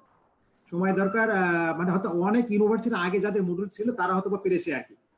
তো আমার মনে হয় যে আসলে মানে আপনার গুগল শিট খারাপ না, ওরা ডে বাই ডে ওরা নিজেদের ইমপ্রুভ করছে আর কি। এবং এটা এটা আমার মনে হয় অনেকটা আপনার আমরা এটা অনেকটা মানে চিপেস্ট আর কি। আপনি যদি আপনার মডুল ইউজ করেন, আপনার নিজস্ব সার্ভারের দরকার, এই মুহূর্তে আপনার প্রোগ্রামের দরকার, অনেক কিছু দরকার। আসলে এর চেয়ে আপনার ফ্রি যে ভার্সন আছে গুগলের, আসলে এটা গুগল ক্লাসরুম, গুগল ক্লাসরুম মানে জি সুইটের আর কি। আপনি অবশ্যই এটা জি সুইটের লাইসেন্স নিতে হবে। আপনার নর্মাল আমরা গুগলে যেটা আমরা পাই, গুগল ক্লাসরুমে যেটা পাই, এটা অনলি 15 গিগাবাইট আর কি। এটাতে আপনার পসিবল না। আপনি আর হলো জি সুইটে আপনার আনলিমিটেড স্পেস এবং আপনি এখানে অনেক ফ্যাসিলিটিস পাবেন, যেটা আসলে এটা পসিবল। আর জুমের ক্ষেত্রে ফাইন, বাট আপনি এখানে আসলে পে করতে হয়। জুমের ক্ষেত্রে আপনার 40 মিনিট পর আপনার টার্মিনেট হয়ে যাবে। বাট এখানে ক্ষেত্রে আমরা যেমন আমি যে গুগল মিট ইউজ করি, আমরা ঘন্টার পর ঘন্টা 3 4 5 ঘন্টা মিটিং করি, বাট কোনো ইন্টারাপ্ট আসে না এবং ভয়েস কোয়ালিটি ভালো এবং ফাইন আর কি। আমরা স্যাটিসফাইড। ওকে সেলিম স্যার, আপনাকে অসংখ্য ধন্যবাদ। আমরা আমাদের একটু শেষ বক্তার কাছে যাই, যিনি সাদিক মোহাম্মদ ইয়াকুব স্যার। তো ইয়াকুব স্যার মিশরে পড়াশোনা করেছেন, ইন্ডিয়াতে পড়াশোনা করেছেন। সাম্প্রতিককালে উনি বাংলাদেশ ইসলামী ইউনিভার্সিটিতে জয়েন করে সেখানে ক্লাস নিচ্ছেন এবং অনলাইনে জোরে সোরে ক্লাস নিচ্ছেন। কাজে তার অভিজ্ঞতাগুলো আমরা শুনি এবং এই বিষয়ে তার কোনো প্রস্তাবনা থাকলে, কোনো সমস্যা যদি তার চোখে এসে থাকে, সেই সমস্যাটা কিভাবে দূর করা যায়, ছাত্র, শিক্ষক, বিশ্ববিদ্যালয় প্রশাসন এবং দেশের শিক্ষা মন্ত্রণালয়। সাদিক মোহাম্মদ ইয়াকুব স্যার। আলহামদুলিল্লাহ, আসসালাতু ওয়াসসালামু আলা রাসূলিল্লাহ। সর্বপ্রথম ধন্যবাদ জানাচ্ছি আসলে যে উদ্যোগটা নিয়েছেন doctor Zulfikar sir, independent research initiative এদের মাধ্যমে, এবং আমাদের সাথে আজকে যারা অংশগ্রহণ করেছেন তাদেরকেও ধন্যবাদ জানাচ্ছি। অত্যন্ত ফলপ্রসূ একটি ডিসকাশন হয়েছে আমি মনে করি, এবং আমি অনেক জিনিস জেনেছি আসলে আগে জানার সুযোগ হয়নি। এগুলো আমি মনে করি যে জ্ঞানী জনের কথাই হয়েছে, এবং জাতি এই লাইভ বা এই প্রোগ্রাম থেকে অনেক কিছুই শিখার বা শিখতে পারবে আশা করছি, বা আমাদের ছাত্ররা উপকৃত হবে, প্রশাসন উপকৃত হবে। আমি আসলে আপনাদের থেকে এত না, আমি তারপর আমি ছোট মানুষ হিসাবে আমার যে অভিজ্ঞতা হয়েছে, যখন বিশেষ করে আহ সেপ্টেম্বর পর্যন্ত বন্ধ বাড়াই দেবে সরকারের এরকম সিদ্ধান্ত আসলো, তখন পর্যন্ত আমরা আসলে আমাদের ইউনিভার্সিটি থেকে আমরা কোনো ডিরেকশন পাই নাই। তখন আমি ব্যক্তি উদ্যোগেই চেয়ারম্যান স্যারের সাথে কথা বলে ওনার কাছ থেকে অনেক পারমিশন পেলাম। তখন নিজেই আসলে আর আমার যেহেতু একটু অনলাইনে ক্লাস আগে থেকে নেয়ার একটা সুযোগ ছিল বিভিন্ন কারণে, তো এটার একটা সাহসও ছিল। আমি পরের দিনই ক্লাস শুরু করে দেই। এবং আমাদের ছাত্রছাত্রীদের মধ্য থেকে বেশ উৎসাহ পাই, এবং তারা তারা তারা বলল, তাদের ফিলিংসটা জানালো যে আমরা আসলে স্যার মনে হচ্ছিল যে না আবার ক্লাসেই ফিরে পেলাম, আবার সেই ক্যাম্পাসের আনন্দটা, বা ক্যাম্পাসে আনন্দ না হলেও ক্লাসের আনন্দটা আমরা সেই শেয়ার করতে পারছি। এটা আমার কাছে তখন খুব ভালো লেগেছিল, এবং আমি আমার চেয়ারম্যানের অনুমতি নিয়ে এটা ফেসবুকে প্রথম দেই আর কি। যদিও আমরা অনেক দেরিতে শুরু করেছি, এটা আরো আগে শুরু করলে আমরা আরো ফলপ্রসূ পেতাম। আমার এক বন্ধু ভিয়েনা থেকে, তিনি একটা ইউনিভার্সিটির প্রফেসর, বললেন যে আপনারা অনেক দেরিতে শুরু করেছেন। তখন আমি ওনাকে রিপ্লাই করেছিলাম অন্যভাবে যে হ্যাঁ, আমরা দেরিতে শুরু করেছি, কিন্তু আমরা আদিষ্ট ছিলাম না। যাই হোক, আমাদের এই সিস্টেমটা আসলে অনলাইন ক্লাস সিস্টেমটা একদম নতুন না। এটা অনেক আগ থেকেই ওয়ার্ল্ডে বিভিন্ন ইউনিভার্সিটি এই শিক্ষাটা চালিয়ে যাচ্ছে। আমারও একটা সার্টিফিকেট আছে অনলাইনে ক্লাস করে, আহ, তাতে পরীক্ষা দেওয়ারও একটা অভিজ্ঞতা হয়েছে।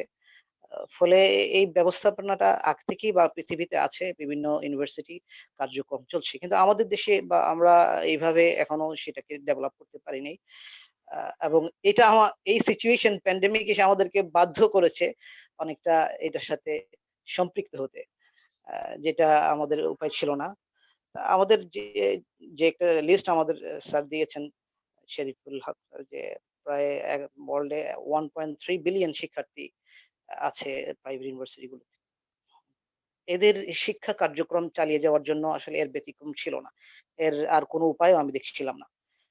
ফলে এই ক্লাসগুলো আমাদেরকে বিশেষ করে এই শিক্ষার্থীদেরকে, এবং শুধু বলব না শিক্ষার্থী, শিক্ষকরাও যেন আসলে তাদের প্রাণটা ফিরে পেয়েছে। শিক্ষকরা যদি ক্লাস না নিতে পারে, তাহলে আমি মনে করি কোন শিক্ষক ভালো থাকবেন এটা হতে পারে না। এবং প্রত্যেক শিক্ষকই আনন্দ পাচ্ছেন যে ক্লাস নিতে পেরে। এটা আমার বিশ্বাস। আ অনুরূপ অনেক ছাত্ররাও তারা এটা ফিল করছে। এবং কিছু ছাত্র শুরুর দিকে আমি পেয়েছিলাম আমার Facebook এ বা Messenger এ তারা দিয়েছিল, "স্যার আ ক্লাসে এভাবে না নিলে ভালো হয়। আমরা ভালোই আছি, করতে চাই না বা এভাবে হলে আসলে ফলপ্রসূ হবে কিনা?" কিন্তু অল্প দিন পরেই তারা আবার তাদের এই মতামতটা চেঞ্জ করেছে যে আসলে তারা এখান থেকে ফায়দা পাচ্ছে। এবং আমার বিশ্বাস যে আর্টস এবং সোশ্যাল সায়েন্স সাবজেক্ট গুলো, যেগুলো বা বিজনেস যেগুলো প্র্যাকটিক্যাল ক্লাস যেগুলো সরাসরি নেই, এই সাবজেক্ট গুলোর 60 থেকে 70% আমরা ক্লাসে এই অনলাইনে প্রোভাইড করতে পারবো। আমার যেটা বিশ্বাস হয়েছে আমার ক্লাসগুলো নিয়ে, আ 50-60, এবং এটা নির্ভর করবে আসলে শিক্ষকদের কোয়ালিটির উপর, বা শিক্ষকরা আসলে কতটুকু এটাকে, এই টেকনোলজিকে নিজেরা নিয়ে নিয়ে আসতে পারছেন। বা কত টাকা ব্যবহার করতে পারছেন। যেন আমাদের আইটির যে ডক্টর বললেন, উনারা যে কতগুলো আইটেম বলেছেন, আমরা আসলে সবগুলো আইটেম ব্যবহার করিনি। আমরা Zoom ব্যবহার করেছি, Google বা এগুলো কয়েকটা ব্যবহার করেছি। অথচ অনেকেরই এই বিষয়গুলো এত ভালো জানা ছিল না। যে এগুলোও ব্যবহার করা যায় এবং আরো ভালোভাবে ব্যবহার করা যায়। ফলে এটার একটা প্রশিক্ষণের প্রয়োজন ছিল, যেটা আমরা অনেক ইউনিভার্সিটি দিয়েছে, অনেক ইউনিভার্সিটি সেই ব্যবস্থা করতে পারেনি। যদি আসলে শিক্ষকদেরকে যদি একটু ট্রেন আপ করা যেত, তাহলে অনেক ভালো শিক্ষক বা অনেক শিক্ষক এটাকে খুব ভালোভাবে অর্গানাইজ করতে পারতেন। আরো বেশি এফোর্ট দিতে পারতেন। আরো বেশি ছাত্ররা এখান থেকে আ রে তার রেজাল্টটা পেত, কোনো সন্দেহ নেই। যাই হোক, এটার কিছু সমস্যা ছিল। সমস্যা অনেকে উল্লেখ করেছেন, মেক্সিমামই চলে আসছে। আমি কিছু সমস্যা পেয়েছি। আসলে আমাদের এই দেশের পরিস্থিতিতে নেটওয়ার্কটা এত ভালো নাই বাংলাদেশে। এবং অনেক জায়গায় ঢাকায়ও নেটওয়ার্ক থাকলেও আমাদের বর্তমান পরিস্থিতিতে আপনারা জানেন বৈশাখী ঝড় চলতেছে। যতই ভালো স্ট্রং নেটওয়ার্ক থাক না কেন, আপনার এই বড় থাকলেও ঝড়ে এসে সব লন্ডভন্ড করে দিচ্ছে। ফলে মুহূর্তে অনেকেই ডিসকানেক্ট হয়ে যাচ্ছে। এটাও হয়েছে আমার ক্লাসগুলোতে বিভিন্ন সময়।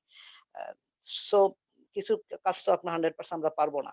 কিন্তু বড় একটা অংশ আমরা সাপোর্ট দিতে পেরেছি। এবং আমি মনে করি শিক্ষার্থীদের এগুয়েমি এবং সময় নষ্ট, এগুয়েমি থেকে আমরা তাদেরকে উদ্ধার করতে পেরেছি। এবং তাদের ক্লাস এক্টিভিটিস যে তাদেরকে শরিক করতে পেরেছি। তাদেরকে সেশন গ্যাপ হওয়া থেকে আমরা তাদেরকে আ আ বাঁচাতে পেরেছি বা তাদেরকে কাছাকাছি নিয়ে আসতে পেরেছি। আ এবং তাদের টোটাল, যেহেতু টাইম ইস লাইফ, জীবনটা আসলে সময়টাই তো জীবন। আ সময়ের পার সেকেন্ডই আমার জীবনের অংশ। পার সেকেন্ড চলে যাওয়া মানে আমার জীবন থেকে একটা সেকেন্ড চলে যাওয়া। সো আ এই সেকেন্ডটাকে আমরা কাজে লাগাতে পেরেছি। তার সার্টিফিকেট হোক, তার জ্ঞানগত হোক। আ এই জিনিসগুলোতে সে উপকার পেয়েছে। সর্বোপরি আমার কিছু অভিজ্ঞতা হয়েছে, কিছু স্কুল এবং বিভিন্ন জায়গায় তারা এই ক্লাস নেওয়ার কারণে তারা তাদের একটা বড় কালেকশনও অর্জন করতে পেরেছে। অর্থাৎ ইউনিভার্সিটি নিজস্ব আ ইয়েতে তাদের ছাত্রদের পক্ষ থেকেও এখান থেকে কালেকশনের একটা অংশ, ইউনিভার্সিটি যেহেতু প্রাইভেট ইউনিভার্সিটি, পয়সার এবং তাদের কালেকশনের একটা প্রয়োজন আছে। এবং এটা মনে করি যে এটা একটা রাইটও তার। যদি এই অবস্থায় সেটা পরিচালনা করতে পারে। এটাও প্রয়োজনে করতে পারে, ইউনিভার্সিটি এটা নিতে পারে। এবং সেটা কিছু দিক নির্দেশনা আসছে আমরা জানি থেকে, ইউজিসি থেকে। সর্বোপরি এক্সাম বিষয়টা নিয়ে আমরা এখনো সব জায়গায়, সব ইউনিভার্সিটি সেটা এখনো করতে পারে নাই, এবং ইউজিসি থেকে এখনো এই ধরনের আমার জানা মতে এক্সামের পলিসি গুলো কি হবে সবগুলোকে করে নাই। কিছু আসছে। তো প্রত্যেক ইউনিভার্সিটি, বিশেষ করে আমাদের ইউনিভার্সিটিও এক্সাম সেকশনটা তারা চিন্তা করা উচিত যে আসলে কিভাবে আমরা এক্সাম, যদি এটা সেপ্টেম্বর পর্যন্ত যায় বা আরো দীর্ঘায়িত হয়, তাহলে কিভাবে এটাকে আমরা ম্যানেজ করতে পারি। এগুলো নিয়ে আসলে একটা ডিসকাশন হওয়া দরকার ছিল, এবং এগুলোর একটা রুট ম্যাপ তৈরি হওয়া দরকার ছিল। এবং সরকারের পক্ষ থেকে হয়তো আসবে এবং কিছু আসছেও। আ আসলে এটা একটা ভালো সাইড, কোন সন্দেহ নেই। এবং আমরা সর্বোপরি আমি বলব যে অনলাইন সিস্টেমে আমরা শিক্ষা ব্যবস্থার একটা মানে বিপর্যয় থেকে ৬ মাসের বা ২ টা সেমেস্টারের একটা নিশ্চিত বিপর্যয় থেকে আমরা এটা থেকে উদ্ধার পেলাম, বা কিছুটা হলেও আমাদের সেই বিপর্যয় থেকে আমরা নিজেদেরকে বাঁচাতে পারলাম মনে করি আমি। আ আ আল্লাহ আপনাদেরকে যাজা দান করুক। এবং জাতিকে আমি এবং আল্লাহর দরবারে শুকরিয়া আদায় করছি যে আমাদেরকে এই ধরনের একটা পরিস্থিতিতে তাহলে এই অবস্থায় আমাদেরকে এই সুযোগ করে দিয়েছেন। জাযাকুমুল্লাহ খায়ের।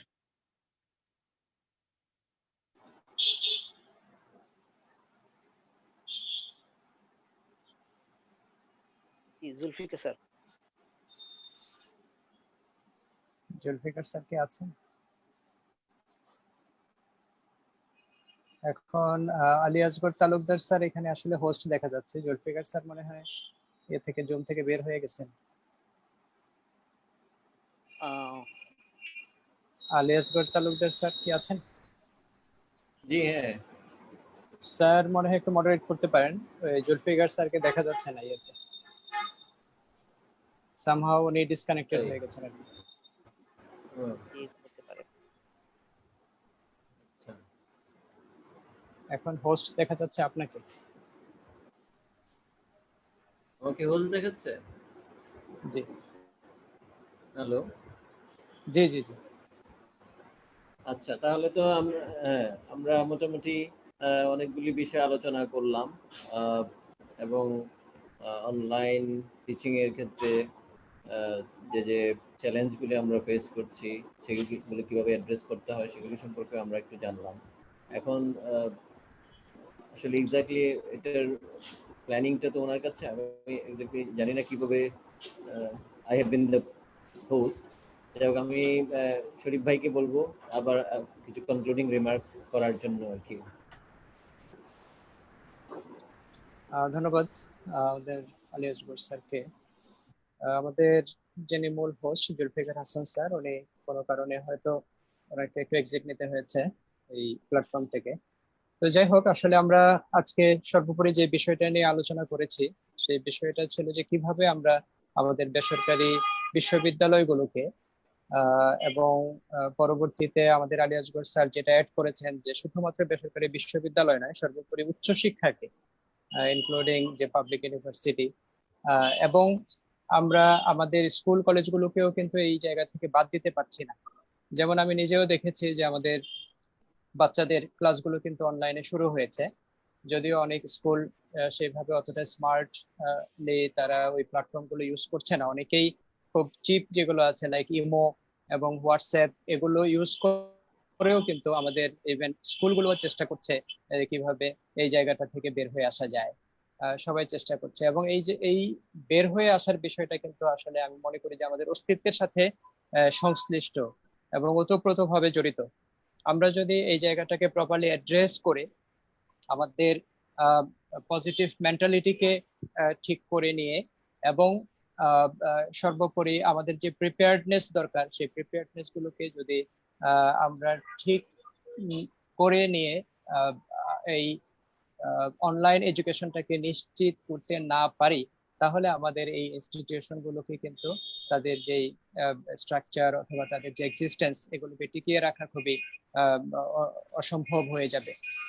যে কথাটি আমি শুরুতে বলেছিলাম যে করোনার কারণে আমাদের অর্থনীতিও মারাত্মকভাবে ক্ষতিগ্রস্ত হচ্ছে, আমরা এই জায়গাটিতে এসে দেখি যে ছাত্র, শিক্ষক, অভিভাবক এবং প্রতিষ্ঠানগুলো তারাও কিন্তু আর্থিক একটা বড় ধরনের সংকটের মধ্যে এসে পড়ছে।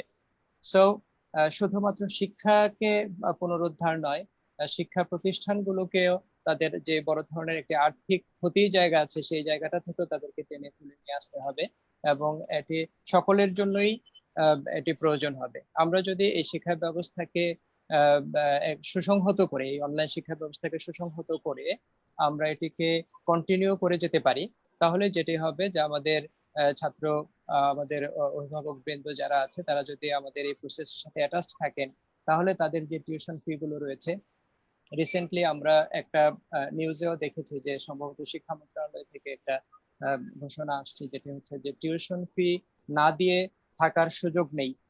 আমরা কিছু কিছু ছাত্রদের কাছ থেকে অনেক সময় শুনতে পাই যে আমরা ক্যাম্পাসে যাচ্ছি না বা আমরা অনলাইনে ক্লাস করছি, এখানে তো খরচ কম, আমরা টিউশন ফি কম দেব। অথবা আমাদের অভিভাবক মন্ডলী যারা আছেন তারা হয়তো তাদের ব্যবসা প্রতিষ্ঠান অথবা চাকরি অথবা অন্যান্য জায়গাতে তারা ক্ষতির সম্মুখীন হচ্ছেন, তারা হয়তো ফুল টিউশন ফি দিতে পারবেন না। তো এই যে প্রশ্নগুলো আসছে এগুলোকেও কিন্তু ইগনোর করা যায় না। আসলে অর্থ যে টিউশন ফি আমাদের ছাত্রছাত্রীরা দিয়ে থাকে সেগুলো দিয়েই কিন্তু আমাদের এই বিশ্ববিদ্যালয়গুলো চলে বা তাদের প্রশাসনিক ব্যবস্থা বা এগুলো চলে। যেখানে যখন আমরা অনেক সময় বলি যে একটা প্রতিষ্ঠানের ব্লাড যেটা, এটা হচ্ছে কিন্তু মানি। সো টিউশন ফি থেকে মানি সার্কুলেশন যদি ঠিক না থাকে, তাহলে প্রতিষ্ঠানগুলো শিক্ষকদেরকে কিন্তু বেতনও দিতে পারবে না, শিক্ষক কর্মকর্তা কর্মচারীদেরকে বেতনও দিতে পারবে না। ইতিমধ্যেই আমরা দেখেছি অনেক বিশ্ববিদ্যালয় তারা আংশিক বেতনে গিয়েছে, অথবা অনেকে বোনাস দিতে পারছে না, অথবা এখানে বড় ধরনের একটা আনএমপ্লয়মেন্টের ব্যাপার তৈরি হচ্ছে। সো আমাদের অস্তিত্বের যে সংকটগুলো তৈরি হচ্ছে, এটি কিন্তু একমুখী নয়, এটি আসলে মাল্টি ডাইমেনশনাল। আমি যেটা মনে করি, সো এই মাল্টি ডাইমেনশনাল ক্ষতি থেকে আমাদের পুনরুদ্ধারের জন্য, ইনক্লুডিং আমাদের যে শিক্ষা ব্যবস্থা, সেটার জন্য আমাদের যে প্রিপেয়ারনেস এর দরকার, যে মাইন্ডসেটের দরকার, সেই জায়গাটা আমি মনে করি যে আমাদের রাষ্ট্রের পক্ষ থেকেই আসতে হবে। আমাদের ইউজিসি মাশাআল্লাহ তারা অনেকগুলো গাইডলাইন দিয়েছে। তারা আমাদের একজন স্যার উল্লেখ করেছেন যে তারা অলরেডি সার্ভে শুরু করেছে শিক্ষকদের কাছ থেকে, তারপরে দায়িত্বশীলদের পক্ষ থেকে। ডিন, আমি চেয়ারম্যান হিসেবে ফিল আপ করেছি একটা, যেটা 15 তারিখের মধ্যে ফিল আপ করে জমা দেওয়ার কথা ছিল। এখন আবার নতুন করে গতকালকে একটা মেইল পেলাম, যেটা হচ্ছে শিক্ষক হিসেবে আমি একজন ইন্ডিভিজুয়াল ইন্ডিপেন্ডেন্ট শিক্ষক হিসেবে আমি এখানে কন্ট্রিবিউট করতে পারি কিভাবে, তারা একটা সার্ভে করছে। সো তাদের এই বিষয়ে বেশ জোরালো পদক্ষেপ দেখা যাচ্ছে ইউনিভার্সিটি গ্রান্ট কমিশনে, যে তারা অনলাইন শিক্ষা ব্যবস্থা কিরকম হতে পারে তার একটি রূপরেখা তারা হয়তো তৈরি করতে যাচ্ছে এবং চূড়ান্ত করতে যাচ্ছে। সেই বিষয়ে তারা সকলের মতামত নিচ্ছে, এটি অংশগ্রহণ ভিত্তিক হচ্ছে, এটি একটি আশার দিক। এটা তো এই জায়গাটাকে শিক্ষা মন্ত্রণালয় সহ এবং মাননীয় প্রধানমন্ত্রী সহ আমি মনে করি যে এই জায়গাগুলোকে অ্যাড্রেস করা দরকার। এবং ইতিমধ্যে যে সমস্ত শিক্ষা প্রতিষ্ঠানগুলো ক্ষতিগ্রস্ত হচ্ছে বা হয়েছে বিভিন্ন ভাবে, তাদেরকে প্রণোদনার মাধ্যমে কিভাবে এগিয়ে নিয়ে আসা যায়, আর্থিক প্রণোদনার মাধ্যমে, সেই বিষয়গুলো সামনে আসছে। এবং আজকে আমি আরো একটা ফর্ম দেখলাম, ইউজিসি থেকে একটা চিঠি এসেছে সম্ভবত, যেখানে আছে যে আমরা এই অনলাইন শিক্ষাকে অ্যাক্সেলারেট করার জন্য বা এনশিওর করার জন্য আমাদের কি কি সাপোর্ট দরকার, এই সাপোর্ট গুলো ইউনিভার্সিটি গ্রান্ট কমিশন আমাদের কিভাবে দিতে পারে। অলরেডি আমরা দেখেছি যে তারা জুমের যে লাইসেন্সড ভার্সন আছে, বিডিএন এর পক্ষ থেকে তারা সেটি আমাদেরকে দিয়েছে। এটির জন্য আমরা তাদেরকে সাধুবাদ জানাই। তো এমনই করে আমি দেখলাম সেখানে আইটেম গুলো রয়েছে, যে ল্যাপটপ, তারপরে অন্যান্য আরো যে মানে নেসেসারি স্টাফস এন্ড ইকুইপমেন্টস দরকার আছে এই অনলাইন শিক্ষা ব্যবস্থাকে স্মুথনেস আনার জন্য, সেগুলো হয়তো প্রতিষ্ঠানের পক্ষ থেকে বা প্রতিষ্ঠানের মাধ্যমে ইউনিভার্সিটি গ্রান্ট কমিশনের পক্ষ থেকে বা সরকারি সংশ্লিষ্ট মহল থেকে বা আইটি ডিপার্টমেন্টের পক্ষ থেকে আমাদেরকে বিষয়গুলো যদি নিশ্চিত করতে পারে, তাহলে আমরা মনে করি যে বাংলাদেশে আমরা একটি সুন্দর সুগঠিত ওয়েল স্ট্রাকচার্ড একটা অনলাইন এডুকেশন ইন্ট্রোডিউস করতে পারবো। এবং এটির মাধ্যমে আমাদের আলী আসগর স্যার যেটি বলেছেন সেটি হচ্ছে যে শুধুমাত্র প্রাইভেট বিশ্ববিদ্যালয় নয়, সরকারি বিশ্ববিদ্যালয় সহ, এবং আমারও কথা হচ্ছে আমি আরেকটু অ্যাড করতে চেয়েছি, যেটা হচ্ছে যে আমাদের স্কুল কলেজগুলো সহ সবাইকে আমরা একটি সমন্বিত শিক্ষা ব্যবস্থা, অনলাইন শিক্ষা ব্যবস্থা বাংলাদেশে হয়তো দাঁড় করাতে পারি। বাংলাদেশ অনেক দিক থেকে এক্সাম্পল, হ্যাঁ অনেক দিক থেকে এক্সাম্পল হয়ে আছে। অর্থনীতির দিক থেকেও বাংলাদেশ এখন ভালো অবস্থায় আছে বলে আমরা রিসেন্টলি একটা ইকোনমিস্টের রিপোর্টে দেখেছি যে এটার জিডিপি অবস্থা ভালো অন্যান্য অনেক কান্ট্রিগুলো থেকে, এটার অবস্থা ভালো। তো এই ভালোর জায়গাটা যেন ঠিক রাখতে পারি এবং আমরা সবাই সবার সাথে কাঁধে কাঁধ মিলিয়ে সুন্দরভাবে যেন চলতে পারি। আল্লাহ পাক আমাদেরকে সেই তৌফিক দান করুন। এবং আমাদের সম্ভবত মেইন হোস্ট যিনি জুলফিকার হাসান স্যার, উনি চলে এসেছেন। আমি হয়তো ওনাকে এখন কনক্লুড করার জন্য রিকোয়েস্ট করছি। ধন্যবাদ ডক্টর শরীফ ভাই, আপনি ওই যে ইলেকট্রিসিটির কথা বলতেছিলেন তো। হ্যাঁ জি জি, যাই হোক, সামান্য যান্ত্রিক গোলযোগের পর আমি আসলাম, খুব একটা মিস করিনি আপনাদের আলোচনা, আমি বিকল্প মাধ্যমে শুনতেছিলাম। আমরা একদমই শেষ পর্যায়ে চলে আসছি। আমার মনে হয় যে এই 2 মাসের অনলাইন টিচিং এ শিক্ষকদেরও একটা নতুন ধরনের লার্নিং হয়ে গেছে। যে শিক্ষকরা আমরা অনেকেই হয়তো টেকনোলজিক্যালি একটু পিছিয়ে ছিলাম, আর সব জায়গাতেই তো নবীন প্রবীণ একটা সংঘাত থাকে। নবীনরা নতুন যে কোনো জিনিসকে, অথবা ওই যে আলী আসগর ভাইয়ের মতো নিউ নর্মাল সিচুয়েশনে নিজেকে খুব সহজেই খাপ খাইয়ে নিতে পারে। তো দেখা যায় যে প্রবীণরা অনেক সময় কিছু কিছু ক্ষেত্রে তাদের একটু দৃষ্টিভঙ্গিটা একটু অন্যরকম ভাবে উপস্থাপন করে। তো সেই ক্ষেত্রে আমরা মনে হয় যে সবকিছু কাটিয়ে উঠেছি। নবীন প্রবীণ মানে শিক্ষক যারা আছে সবাই কিন্তু এই প্রযুক্তির সাথে অংশ নিয়েছে। আমার মনে হয় যে আমরা আজকের আলোচনা থেকে একটা প্রস্তাব নিতে পারি কিনা, যে ভবিষ্যতে যখন সবকিছু নর্মাল হয়ে যাবে অথবা নিউ নর্মাল হয়ে যাবে, সেই অবস্থায় আমরা আমাদের ক্লাসের অ্যাটলিস্ট 20% আমরা এরকম অনলাইন বেস দিতে পারি কিনা। কারণ ছাত্রদের এখন যে আগ্রহটা তৈরি হয়েছে, ছাত্রদের একটা প্রবল আগ্রহ তৈরি হয়েছে, এবং শিক্ষক হিসেবে আমরা দেখেছি যে আমরা এই মুহূর্তে সময়ের ক্লাস সময়ে শুরু করতে পারি, এবং মানে শুরু থেকেই আমরা মানে 100% না পেলেও 80% উপস্থিতি আমরা পাই। নর্মাল ক্লাসরুমে যেখানে আমরা দেখি যে ক্লাস শুরু হওয়ার 10-15 মিনিট পরেও অনেক স্টুডেন্ট আসে, কিন্তু এখানে কিন্তু 3:30টার ক্লাস মানে 3:30টা, 10টার ক্লাস মানে 10টা স্টুডেন্ট উপস্থিত থাকে। তার মানে আমরা পজিটিভ দিকগুলো অনেক খুঁজে পাচ্ছি। আরেকটা প্রস্তাব আমরা নিতে পারি যে যে বিশ্ববিদ্যালয়গুলো প্রযুক্তিগত দিক থেকে অনেকটা এগিয়ে আছে অথবা প্রযুক্তির ক্ষেত্রে কিছুটা আপত্তিকর অবস্থানে থাকে, যে তাদের মনে হয় যে এটা খরচ সাপেক্ষ, যদি আমাদের চোখে এটা অ্যাকচুয়ালি তেমন একটা খরচ সাপেক্ষ না, বরঞ্চ এটা কস্ট ইফেক্টিভ, অনেক ধরনের খরচ জি। বাঁচে।